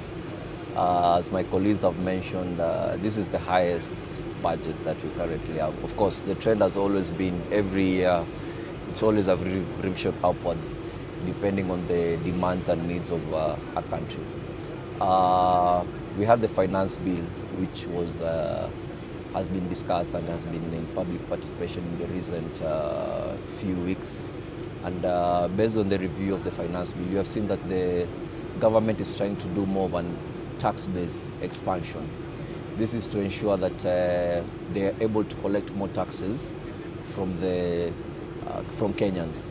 But now the question that we usually ask, and which has been there since 2024, that's why the finance bill in 2024 was rejected, was the reason why we keep increasing our taxes every year, and what is the economic impact of the Kenyans, because that is usually something that every government needs to look into. It's not a matter of just increasing taxes, it's not a matter of us discussing the budgets, but we also need to have a look at what is the impact that it has on Kenyans. Because as we are at the moment, many Kenyans are really grappling with surviving. We are actually on survival mode. Most of us are actually living from hand to mouth, trying to ensure that we are able to afford the next meal. Another important aspect that the budget needs to look into is on debt sustainability. As it has been mentioned, we have a budget deficit of around 1 trillion, which the government has to figure out where those funds are going to come from. And of course, we all know the government will definitely go ahead and borrow. That will definitely add to the already debts that we currently have. And you even look at the current budget, you will see that there's a very large proportion of it that goes into financing the already existing debts. So we keep piling more debts into every year. So we end up in a position where it's a cycle where it's not sustainable. So one of the key factors that I hope to see today is how are we able to ensure that we have a proper way in which the debts become sustainable, because we can't keep financing, we can't be paying and borrowing at the same time, and actually our debts keep rising every year. We need to have a working formula in which we can be able to reduce these debts in the next 10 or 20 years. Another aspect that I'm actually trying to look at in the budget is prioritization of projects. We have seen instances where projects are brought forth which do not have any importance depending on the current needs of a country. Because it is important for us to acknowledge at any given point in time before a project is brought forth, we need to check on its feasibility, sustainability, and its importance. Now, if you're working on a project that does not in any way benefit Kenyans based on the needs that we currently have, it will definitely be undermining the importance of us looking at the budgets each and every year. So those are the key things that I'm looking forward to listen to when we are discussing the budget, and that's what we'll diverge into. Yeah. Right. Interestingly, Kimani mentioned how a huge share of the budget has been allocated to, infrastructure and development, vis-a-vis what you've mentioned, allocation and appropriation in relation to the current needs in the country. Do you feel there's a proper distribution? There is, I could say maybe. I mean, based on the numbers that I'm expecting to get, I believe they're intending to allocate around 535 billion shillings on infrastructure. This is majorly to ensure that the various infrastructure projects that they have, when you look at, you have got the affordable housing projects, there's the project relating to the construction of the road from Rironi to Mau Summit. I believe this is also the time that they're looking forward to do the expansion and modernization of the JKIA. This is the time that I also expect them to work on the Northern Corridor using the LabSet project. So when I look at all these projects, yes, they are beneficial. They are looking forward towards expanding and ensuring that there is ease of access to each of these areas. But then again, we have projects that which we also need to always critically question. We have got the affordable housing project, which has been one of the common agendas under the bottom-up program. And we have had houses that are being built all over the country. And I think one of the key questions that we've been asking ourselves is if some of the houses which are being built in deep rural houses, if they'll actually serve their purposes, because if you look at the majority of the people who are actually there cannot actually be able to afford those houses. Even if it was to be rented to them, it will definitely be worthless for those projects to be in such areas. So yes, we need to look at each project and see on the viability and feasibility of each project. There's some, yes, I totally agree.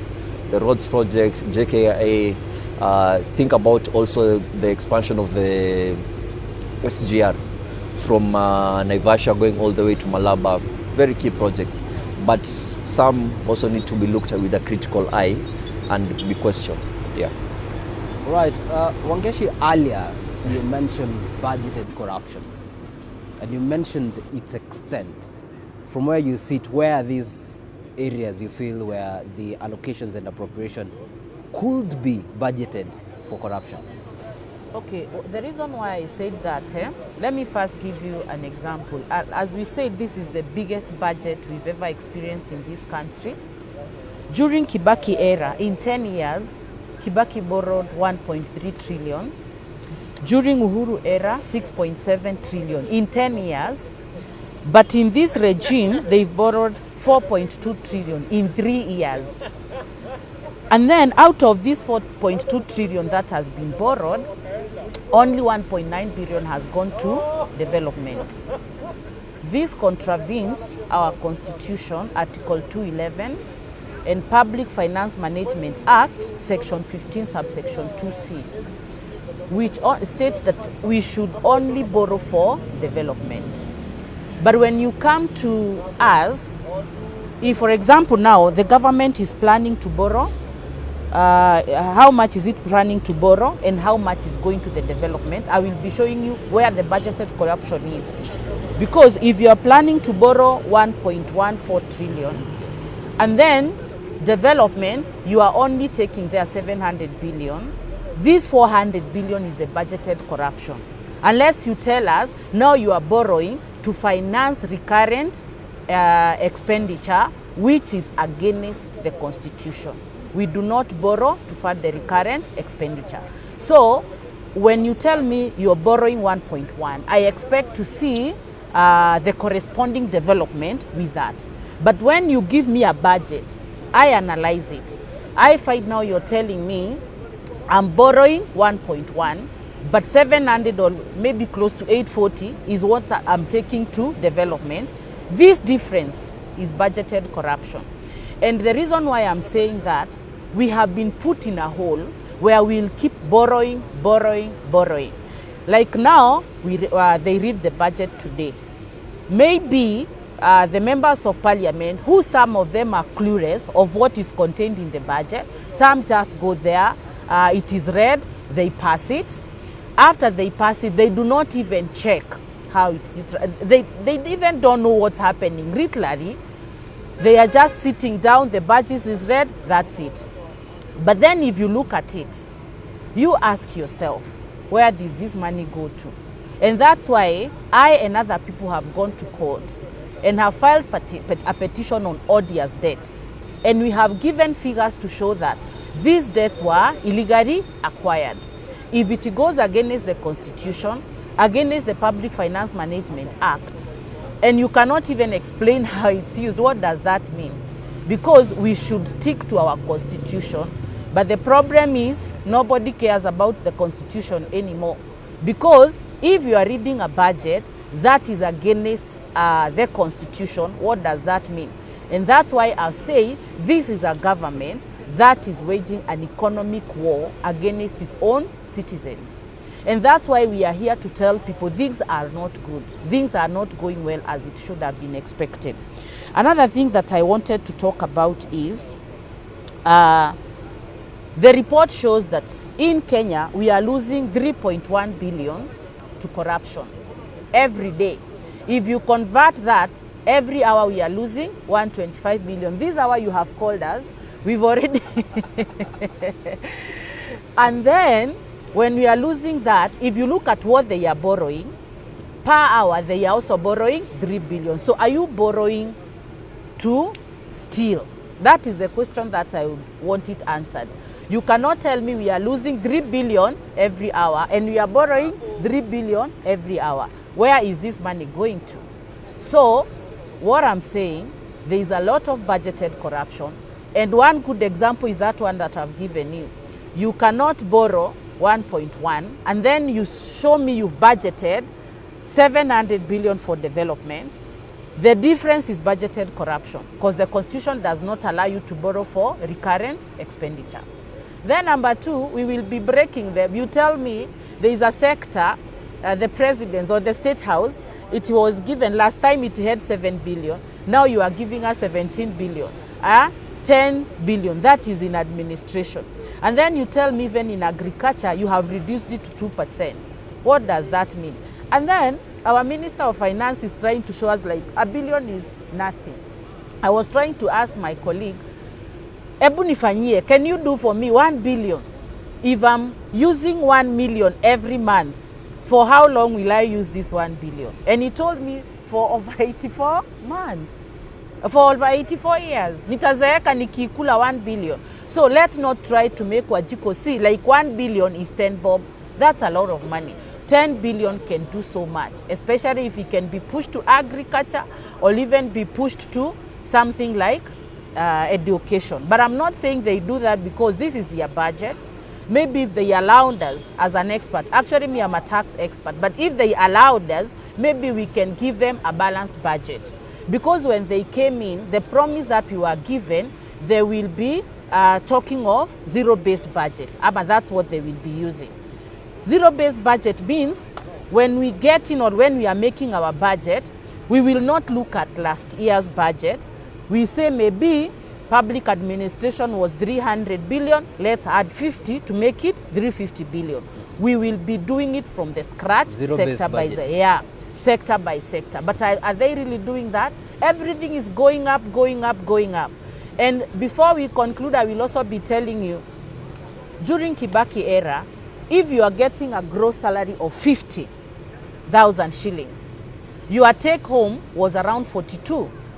And if your take home was around 42, I did a very simple mathematics. I took 2 baskets. During that time and during this time. During this time, I put the same item. It's 1 kg of sugar, 1 liter of oil. I put 1 basket during Kibaki era, that is around 2013. And right now, that basket, by that time when it was 14,000, today it is almost 20,000 because it's 19,500. And that time the take home was 42, but this time the take home has gone down. What does that mean? Does this government really care about Wanjiko? No. And I expect all these things zinafaa kukua taken care of during the budget making process. But I wonder whether the people who do that really know what is contained in it, or they just have a template, they go adding what was there last year. That's my opinion. So now you understand where the budgeted corruption is coming in. All right. Even as Wangeshi says, if she was given a chance, she would do a very different budget. Yes. We have seen several quarters attempt to do, several Actually, I have political quarters attempt to do this, yes. this budget. The United Opposition came up with their budget. Yes, and I will also be talking about it. The good thing about it is that the United Opposition has no responsibility to spend the money. So they can burn the figures the way they want. It's advice. Because it is a populist agenda. When they tell you that they are going to scrap off the, like every levy, housing levy, they are going to do away with the SHA, that is a budget view of somebody who is campaigning to get power. One thing you will realize is that when you are campaigning to get power, you are either very optimistic of the way things should look like, or you lie because you want to get power. Then reality hits you, or then you show us your true color. But that to say that the difference between the development expenditure and the borrowing is budgeted corruption, I think it is, for a tax expert especially, that is being populist. No, the difference, where did it go to? Because we understand that, it is good to... We are conversing, and it's important Wanjiko understands. No, that is where I'm coming. Let's get there. Okay. We all know that by law, we are not supposed to borrow to fund recurrent expenditure. Yes. That is by law, theoretically. Yes. But is that what is happening realistically in our country? Let's face the reality. The reality is that we are projecting to spend over 2 trillion in debt refinancing this year only, right? But then if you look at the budget, we have lied to ourselves that we shall be using 1.5. But the projections are that... Why are you lying to yourself? No, and that is why, hold on, lie. that is why we say budget is not absolute. It is an itemized expenditure of intent. This is what we intend to to spend, it isn't actually what we shall spend. That is why we have supplementary budgets. We do finance bill, we shall do appropriations act that will guide us into withdrawals from the CFA consolidated fund and all that. So the truth of the matter is, we are at a situation where as a country, we have found ourselves that we must borrow part of the money to fund our operations, day-to-day operations as a country. Then you are going against the Constitution. We are going against the Constitution, and let's not lie to ourselves. What does that mean? Because you can only Constitution do... is supreme. Wait a minute. You can only do with what you have. You know, we should stop lying to ourselves. Because imagine this. If we expect to correct 3.6 and we project to pay debt only at 2.3, what are we telling ourselves?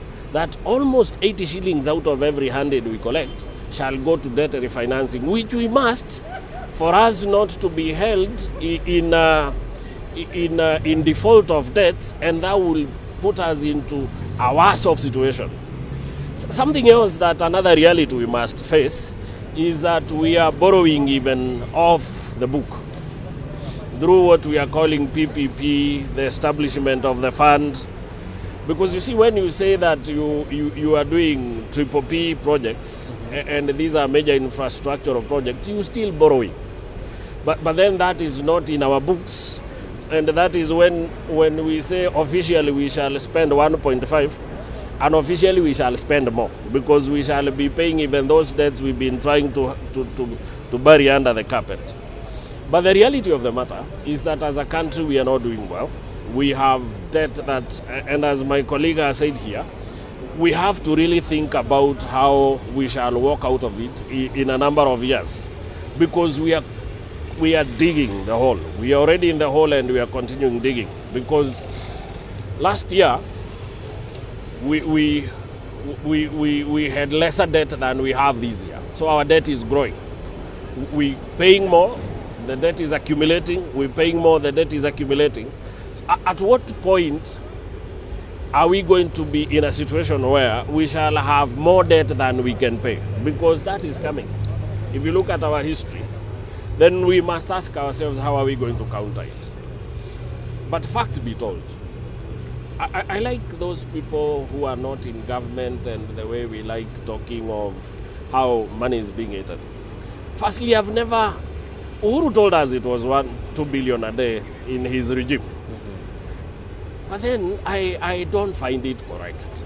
So you think if in actual sense we stole 3 billion daily, you know, that tells us that we are stealing over 1 trillion. We would have crippled this economy. There is no way. Look at the numbers. She is a tax expert and she can tell you the numbers for it. Yes, I have. You steal 1 trillion from a budget of 4 trillion. You cannot work as a country. Do you know 1 trillion is more than our expenditure on development? 1 trillion is more than what we shall spend. It's like almost what we shall spend in infrastructure as well as education. So these figures that we like to bandy, and then when we talk of corruption of 3 billion, we don't actually talk about that money that is being spent in a wrong way or wasted in the government. We talk of corruption in the country as a whole. And that includes the corruption that you will pay to the police officer who has caught you driving at a higher speed than normal. It is included in that money. You get the aspect. Because it is an official data of corruption in the country, not necessarily money wasted from what we are budgeting as a nation. So when we say we steal 3 billion a day, it doesn't necessarily mean that that's the money we steal from what we had budgeted. Because when we listen to people talk of budgeted corruption, you might imagine that, okay, out of... Now imagine then if we talk of trillion as budgeted corruption, for instance. And what we are saying is that in our recurrent expenditure, corruption will be almost bigger than CFS. Especially, in fact, we are saying that we shall steal more than our wage bill, because our wage bill is more or less 1 trillion. So if we steal 1.1, we are saying all the money the government uses to pay its civil service, 1 million of them, we have budgeted to steal more or less a similar figure. So it is impossible to do that. If I get you correctly, you agree there is corruption. You just disagree. There is stealing and we are losing money. You just disagree on the figure. No, what I'm saying is, it is true that corruption is in the country. Like any other country, you cannot find a country that is free of corruption. What matters is the degree of corruption in a country. There are those with low, there are those with high. But then what I'm saying, it's good to break down this figure we talk of, like 2 billion, 3 billion every day. It does not necessarily mean it's money being stolen from our consolidated fund as a government. We are talking of the amount. It's like what we say, that we lose 20 billion of money yearly through jams or traffic snarl-ups in city like Nairobi, for instance. It wasn't money put somewhere and the jam was taking money every time there is jam, there is money being taken from that account. It is in terms of economic activities that we have forgone for being in snarl-ups for hours. How much money have we lost? You get the aspect. So when we talk of corruption in terms of, say, 730 billion or 608 in the official records of EACC, it is not money being stolen from consolidated funds as it goes to fund services in the public. It is the amount of money that is wasted in corruption in our entire economy in a year. That's a difference. but when the opposition is talking about figures, they would want to believe that from the CFS or from the consolidated fund account, we are stealing, say, 3 billion every day. All right, since you've rebutted, allow me to let her I wanted to respond just that, give then a we can rejoinder go to- because yes, he has please. mentioned something, then we go to him. He's my Yes. friend. We are friends from East Park. Uh-huh. What I would say, it is very dangerous. He's my friend, and I don't know why we just stayed tuned the other day. We've been doing these things with him, but I think there is, maybe I will mention that one later. Let me say this. It is very dangerous. My friend Kimani has said, yes, they are going against the Constitution.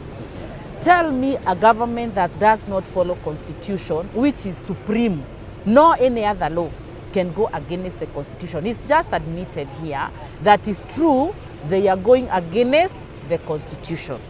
Then this report I'm not the one who gave the report about what we are losing, 3 billion per day. It is the report. Even now, if you go to your phone, just pick how much is Kenya losing to corruption every hour, every day, you will see it there. So what I'm trying to say before I give it to my friend to continue from there, numbers don't lie. And that's why we are saying we are working with the numbers that they have given us in their budget. We also be talking and talking about the finance bill that they've given. So this is not about politics at all.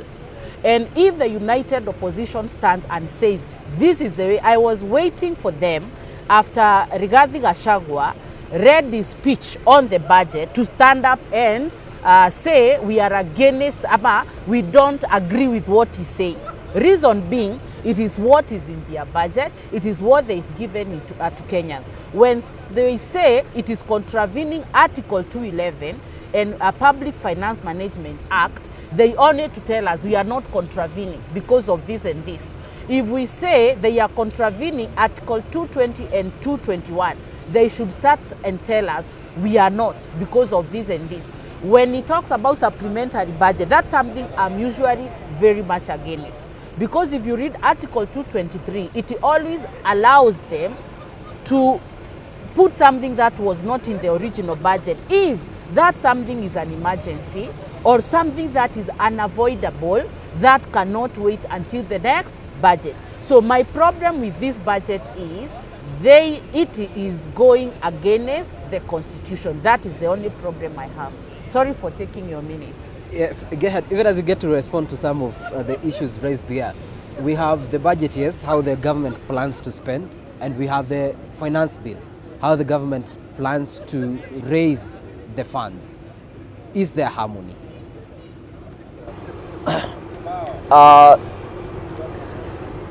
Yes, as you've mentioned it, the budget is all about how we intend to spend. Finance bill is more about how we intend to raise the funds. There's always a disconnect between the two. The Kenya Revenue Authority is the arm that is mandated to collect funds on behalf of the government and submit them to Treasury. Now, when it comes to the spending aspect, there's usually lack of prioritization of how much needs to go to which project. And that's why in most instances, Kenyans are usually very, very bitter about the progress of the country.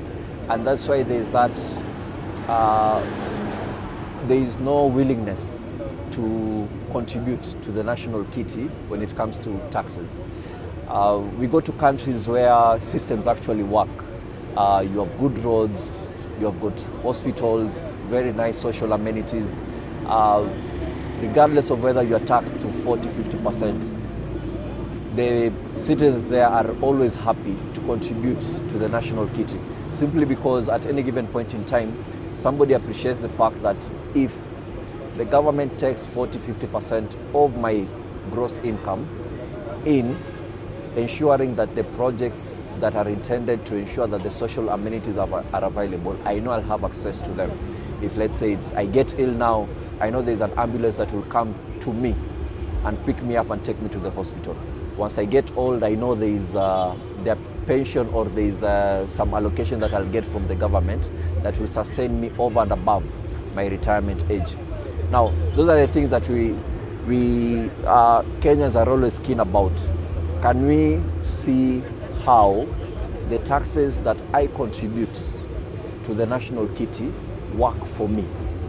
And that is the only way the government can be able to motivate people to be willing to pay additional taxes. Because what will be the incentive for me to give more, yet there is nothing much that works out for me.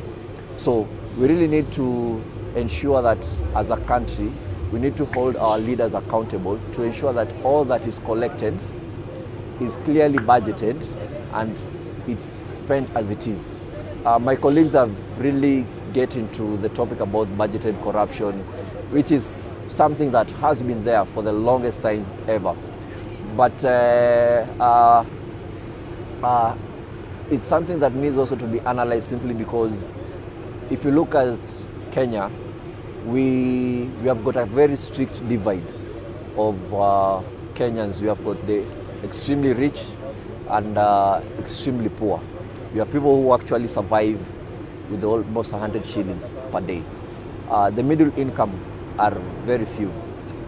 Look at the numbers. We have approximately 40 million people in Kenya, and the only people who contribute to taxes are even less than 10%. So there is disparity in the number of people who actually contribute and the number of people who actually want to enjoy into the social amenities. But at the same time, the ultra rich are actually benefiting more, therefore ensuring that there is a very large gap, and it brings out the fact that the budgeted corruption, people continue stealing more and stealing more, and whatever was budgeted to ensure that the social amenities are available to all are not conclusively done. We have several projects which currently have not been finalized simply because of this issue of budgeted corruption. 100 million was budgeted for a specific project. Then unfortunately, out of the 100 million, 90 million was taken out and not used for that project. Only 10 million was what was used, and actually that project did not sail through simply because the funds that were allocated were not used for the right purpose. So we just really need to ensure that there is right allocation and prioritization of projects. All right, and even as we get to come close to wrapping up this conversation, I'm interested in knowing, we have the numbers as we do. If you had the chance to do this budget, what different would you do in terms of either appropriation or even budgeting? Sorry, come again? We have the numbers given in appropriation from the 4.8 trillion budget. If you were to do something different, what is it that you would adjust? From my end, I'll ensure that I allocate more to, one, development, and two, I'll ensure that I allocate more to social amenities, that is health, education, and general social infrastructure.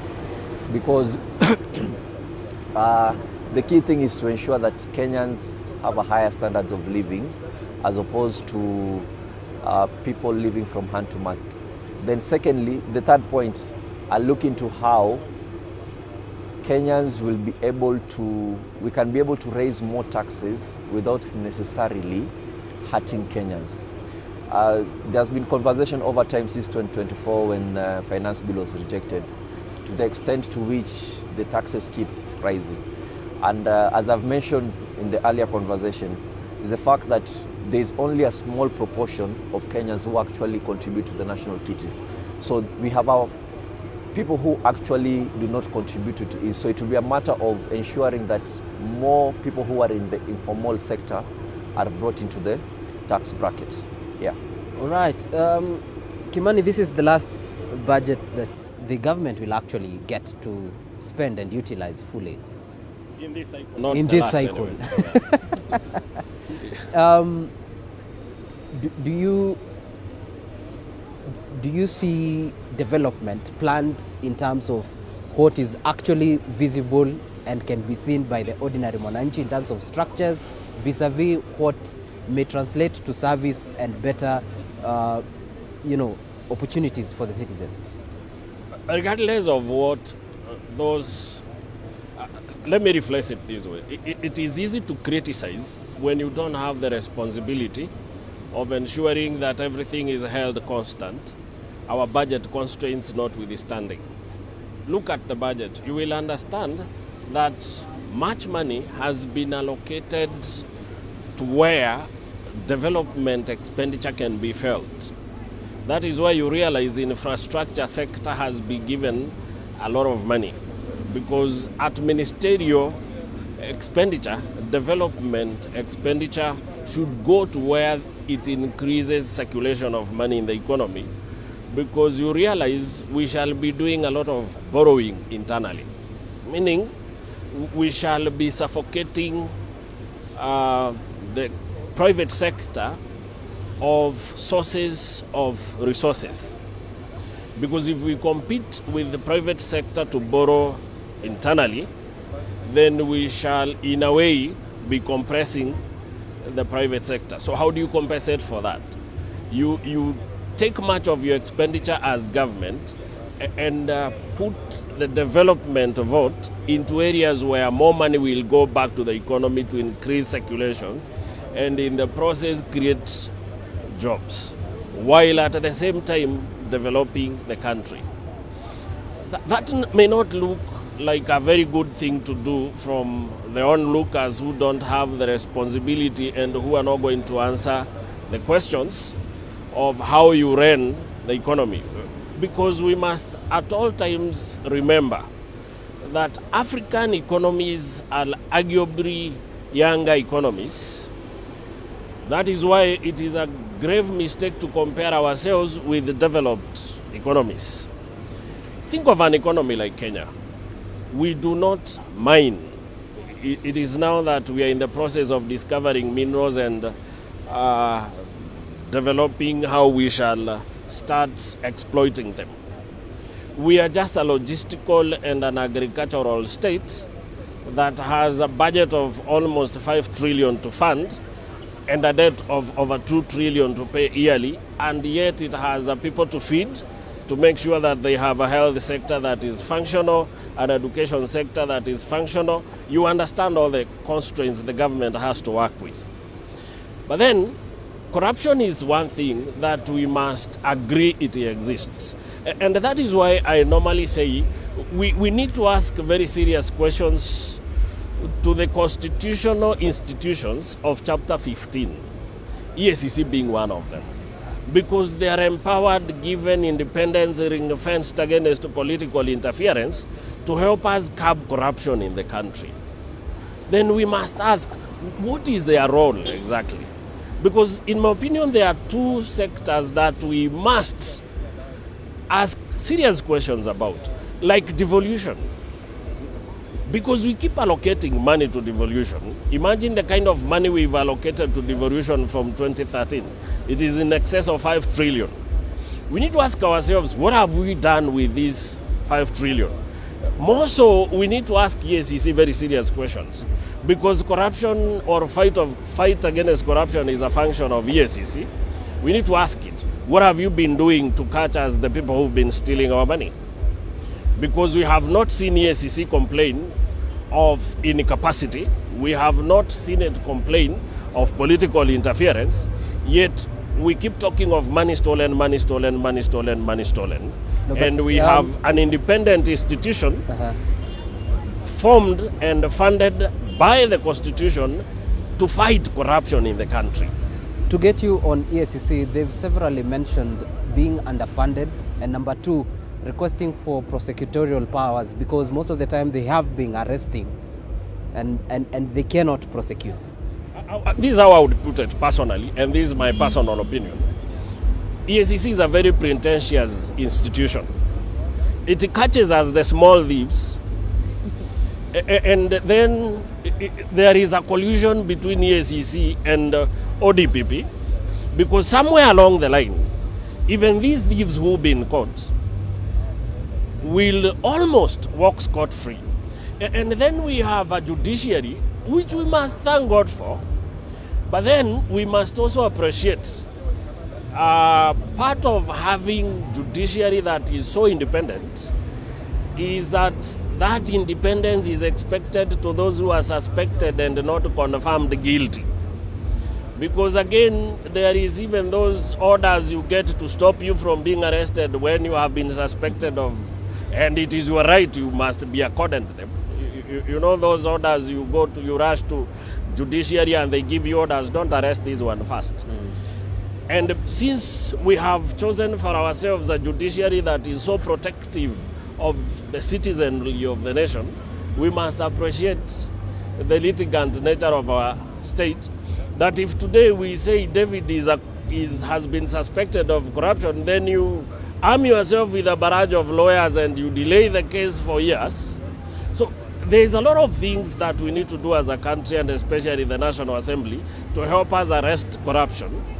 But then we must appreciate the state we are in as a government and the efforts the government is taking to keep us afloat, all these prevailing situations not withstanding. All right, and as we started off, Wangeshi, there are a number of issues that you appear to disagree strongly with, that it would be so unfair if we let you go before we tackled some of them. Actually, I'm even feeling, I heard you say it is over, and I cannot believe, because we've not even touched finance bill, and I even have my reasons as to why, even if it's 2 points. This is your chance. Now let me say this. This finance bill is worse than 2024 finance bill.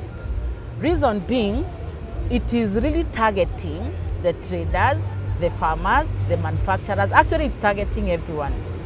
And even if other points I may not be able to discuss today, there are 2 points that should make this finance bill be rejected, because even if they expunge this, I wish we had time, because I have like 12 points why finance bill should be rejected.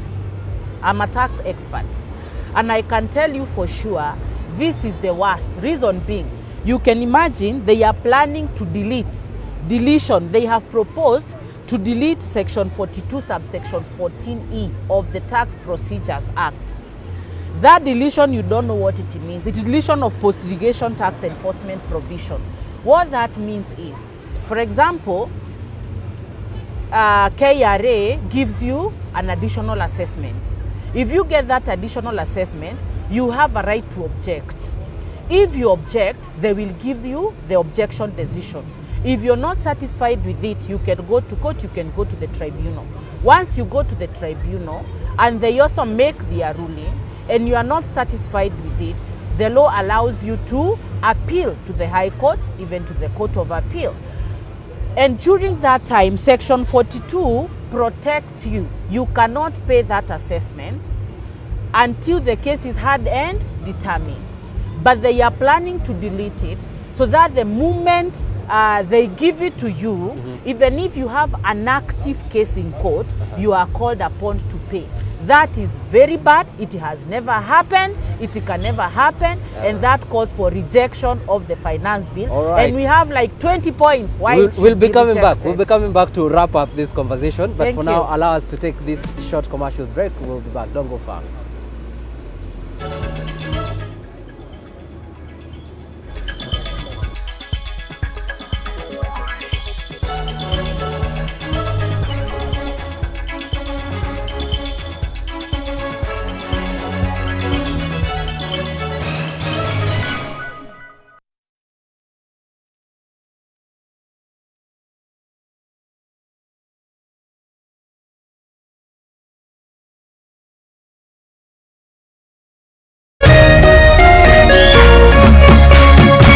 Kameme TV, Muthegi wa Rũrĩrĩ.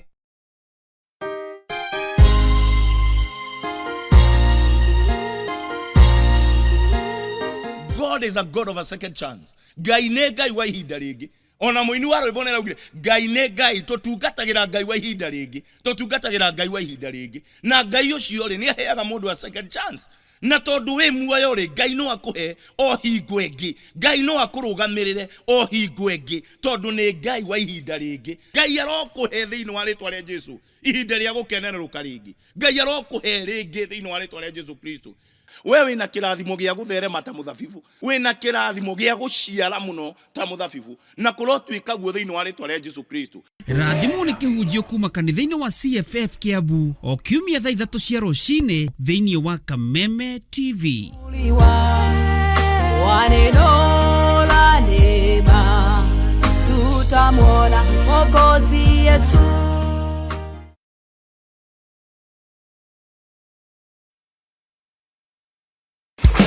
Gatatu tariki 10 na kana tariki 11 June, kambuni ya Pwani Oil na Kameme kayo ka muingi nitugacira matũra-inĩ ma Murang'a, Kĩgumo na Maragwa kunyitanĩra na arĩmi arĩa maigaga ng'ombe cia iria. Nĩtũgoka gũkuonia njĩra njega ya gũkama ũkĩhũthĩra maguta ma Sawa Milk Jelly marĩa makoragwo marĩ soft na matigagĩrĩra atĩ ng'ombe yaku nĩ ĩrakamĩka na njĩra njega ũũ atĩ ndĩhithaga iria. Oho Pwani Oil nĩ makũreheire supplement ta Ama Energy, supplement ĩrĩa ĩteithagĩrĩria ng'ombe yaku ĩkagĩa na hinya wa mwĩrĩ na koguo ĩkongerera production.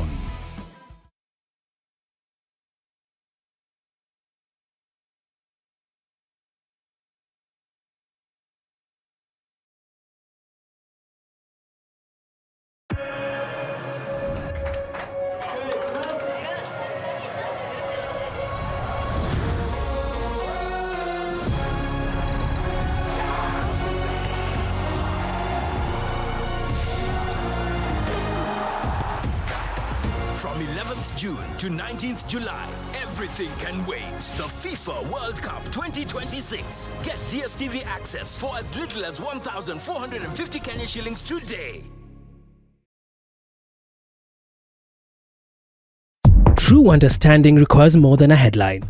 The People Daily app delivers our trusted in-depth journalism directly to you. Get comprehensive reporting, insightful political analyses and special features optimized for your life on the go. Get the stories that deserve your attention wherever you are. The People Daily app. News that moves with you.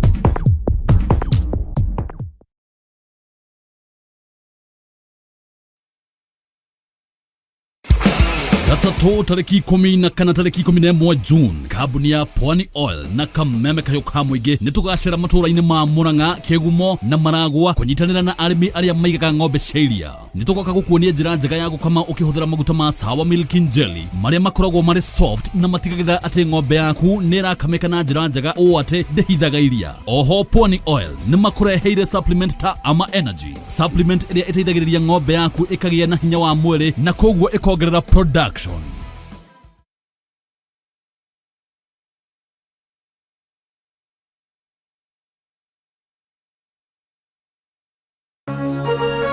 Hihi wĩna kĩũria kana woni wĩgiĩ ũmemerekia wa Kameme TV?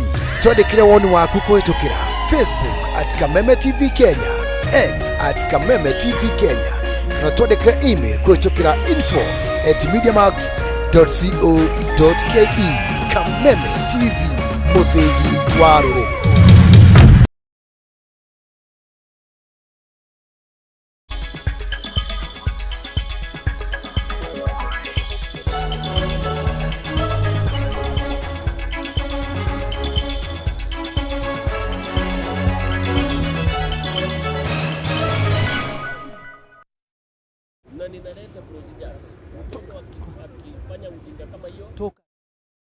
Ujinga kama hiyo unafukuza na asiwahi enda.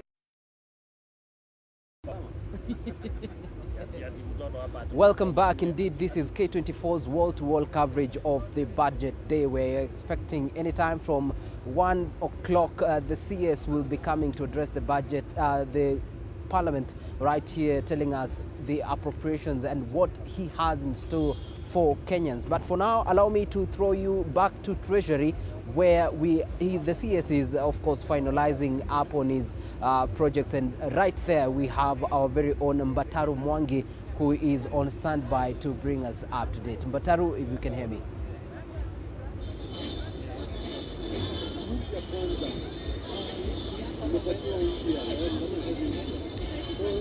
Thank you very much, and it is budget day, 2026. This for the budget for the financial year 2026-2027, and it is a budget that is the most expansive that Kenya has ever had. This is the biggest budget in the East and Central Africa region, a budget estimated at 4.8 trillion Kenya shillings that is expected to be read today by Cabinet Secretary for Treasury and Treasury John Mbadi today, later in Parliament at around 3 p.m. Amongst some of the key findings that are in the budget of 2026-2027 include a national government allocation of 2.9 trillion shillings. This means that the executive will receive about 2.8 trillion shillings, judiciary will receive around 30.38 trillion shillings, and parliament receiving 50.98 trillion Kenya shillings. And these are some of the departments that have really seen an increase in their allocations this year. And we also have the consolidated fund receiving Kenya shillings 2.56 trillion interest on loans, bearing owing to the fact that Kenya is really on the bone of loans and increased borrowing, going to up to more than 12 trillion Kenya shillings up to now.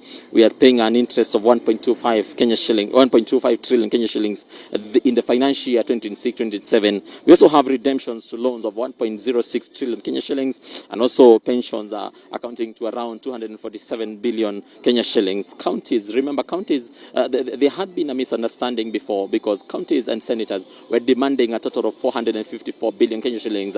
The National Assembly earlier agreeing to give them 420 billion shillings, but 425 billion Kenya shillings, but governors hold to their ground, saying that that money wasn't enough. 425 billion Kenya shillings wasn't enough. After both committees went to liaison, they agreed on 428 billion Kenya shillings. So this is what John Mbadi, the CS for National Treasury, we read today: 428 billion Kenya shillings to go to the devolved units, to the counties, and this is an increase from what they received before. We have also seen the Commission of Revenue Allocation earlier intimating that counties was supposed to be given more than 460 billion, so they have not received in entirety whatever was being requested, but they are somewhere. They are at 428 billion Kenya shillings, and at the moment we can also see that the problem that we have in the country right now is getting revenues, and revenues have been a problem too, and has been a challenge to funding our budget. And we are supposed to get revenues of up to 3.6 trillion Kenya shillings. These are revenues from the ordinary revenues of 2.98 trillion Kenya shillings, and also appropriations in aid of 643 billion Kenya shillings, and grants of more than 43.3 billion Kenya shillings. In borrowing, we are supposed to borrow over 1.057 trillion Kenya shillings domestically. So some of the nitty-gritties in the budget are still some things that experts are not okay with, or some of especially the opposition. Yesterday we saw them intimating to the fact that Kenya needs a budget of 4.3 trillion Kenya shillings. Remember, the budget has expanded from 4.2 trillion Kenya shillings in the year 2025-2026, that is in the current year that we are in, and it is now jumped up to 4.8 trillion Kenya shillings. So we continue to wait for Cabinet Secretary for National Treasury John Mbadi. He is in preparation stages, and after here we are going to get into his offices, where I know he will address the media before making his way into the National Assembly, where he's supposed to give his maiden speech today. And Kenyans are in expectation that then the Kenya Revenue Authority will be able to achieve their targets this year. But remember, achieving their targets also translates to the fact that Kenyans will have to be pressed more in terms of paying taxes. So we are just in a wait-and-see situation to see if Kenya Revenue Authority this year will be able to meet their targets or they won't be able to meet their targets. Remember, in previous years, some of the years they've seen improvement, although some targets have also been missed in previous years. So we are just waiting to see what will happen in the year 2026, 2027 as the budget continues to be implemented. Also, in a few, we also expect that the Principal Secretary in the National Treasury, Dr. Chris Kiptoo, will also give a statement. Sometimes we see him giving a statement before the Cabinet Secretary also gives a statement. But we'll just wait. We are here to see what happens, and everything that happens here, we will be ready to tell Kenyans everything about it. Back to you in studio.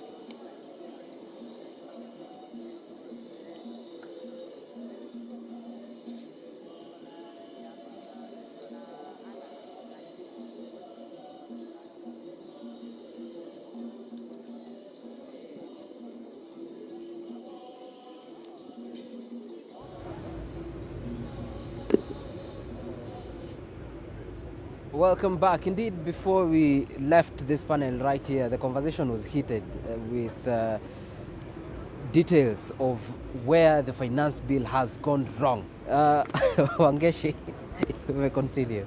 The problem I have with the finance bill, it is because the thing that they are proposing there, for example, the cases they lost in court, now they are sneaking them through the finance bill. Like the interchange fees, taxing on it. They lost a case, now they want to bring it back.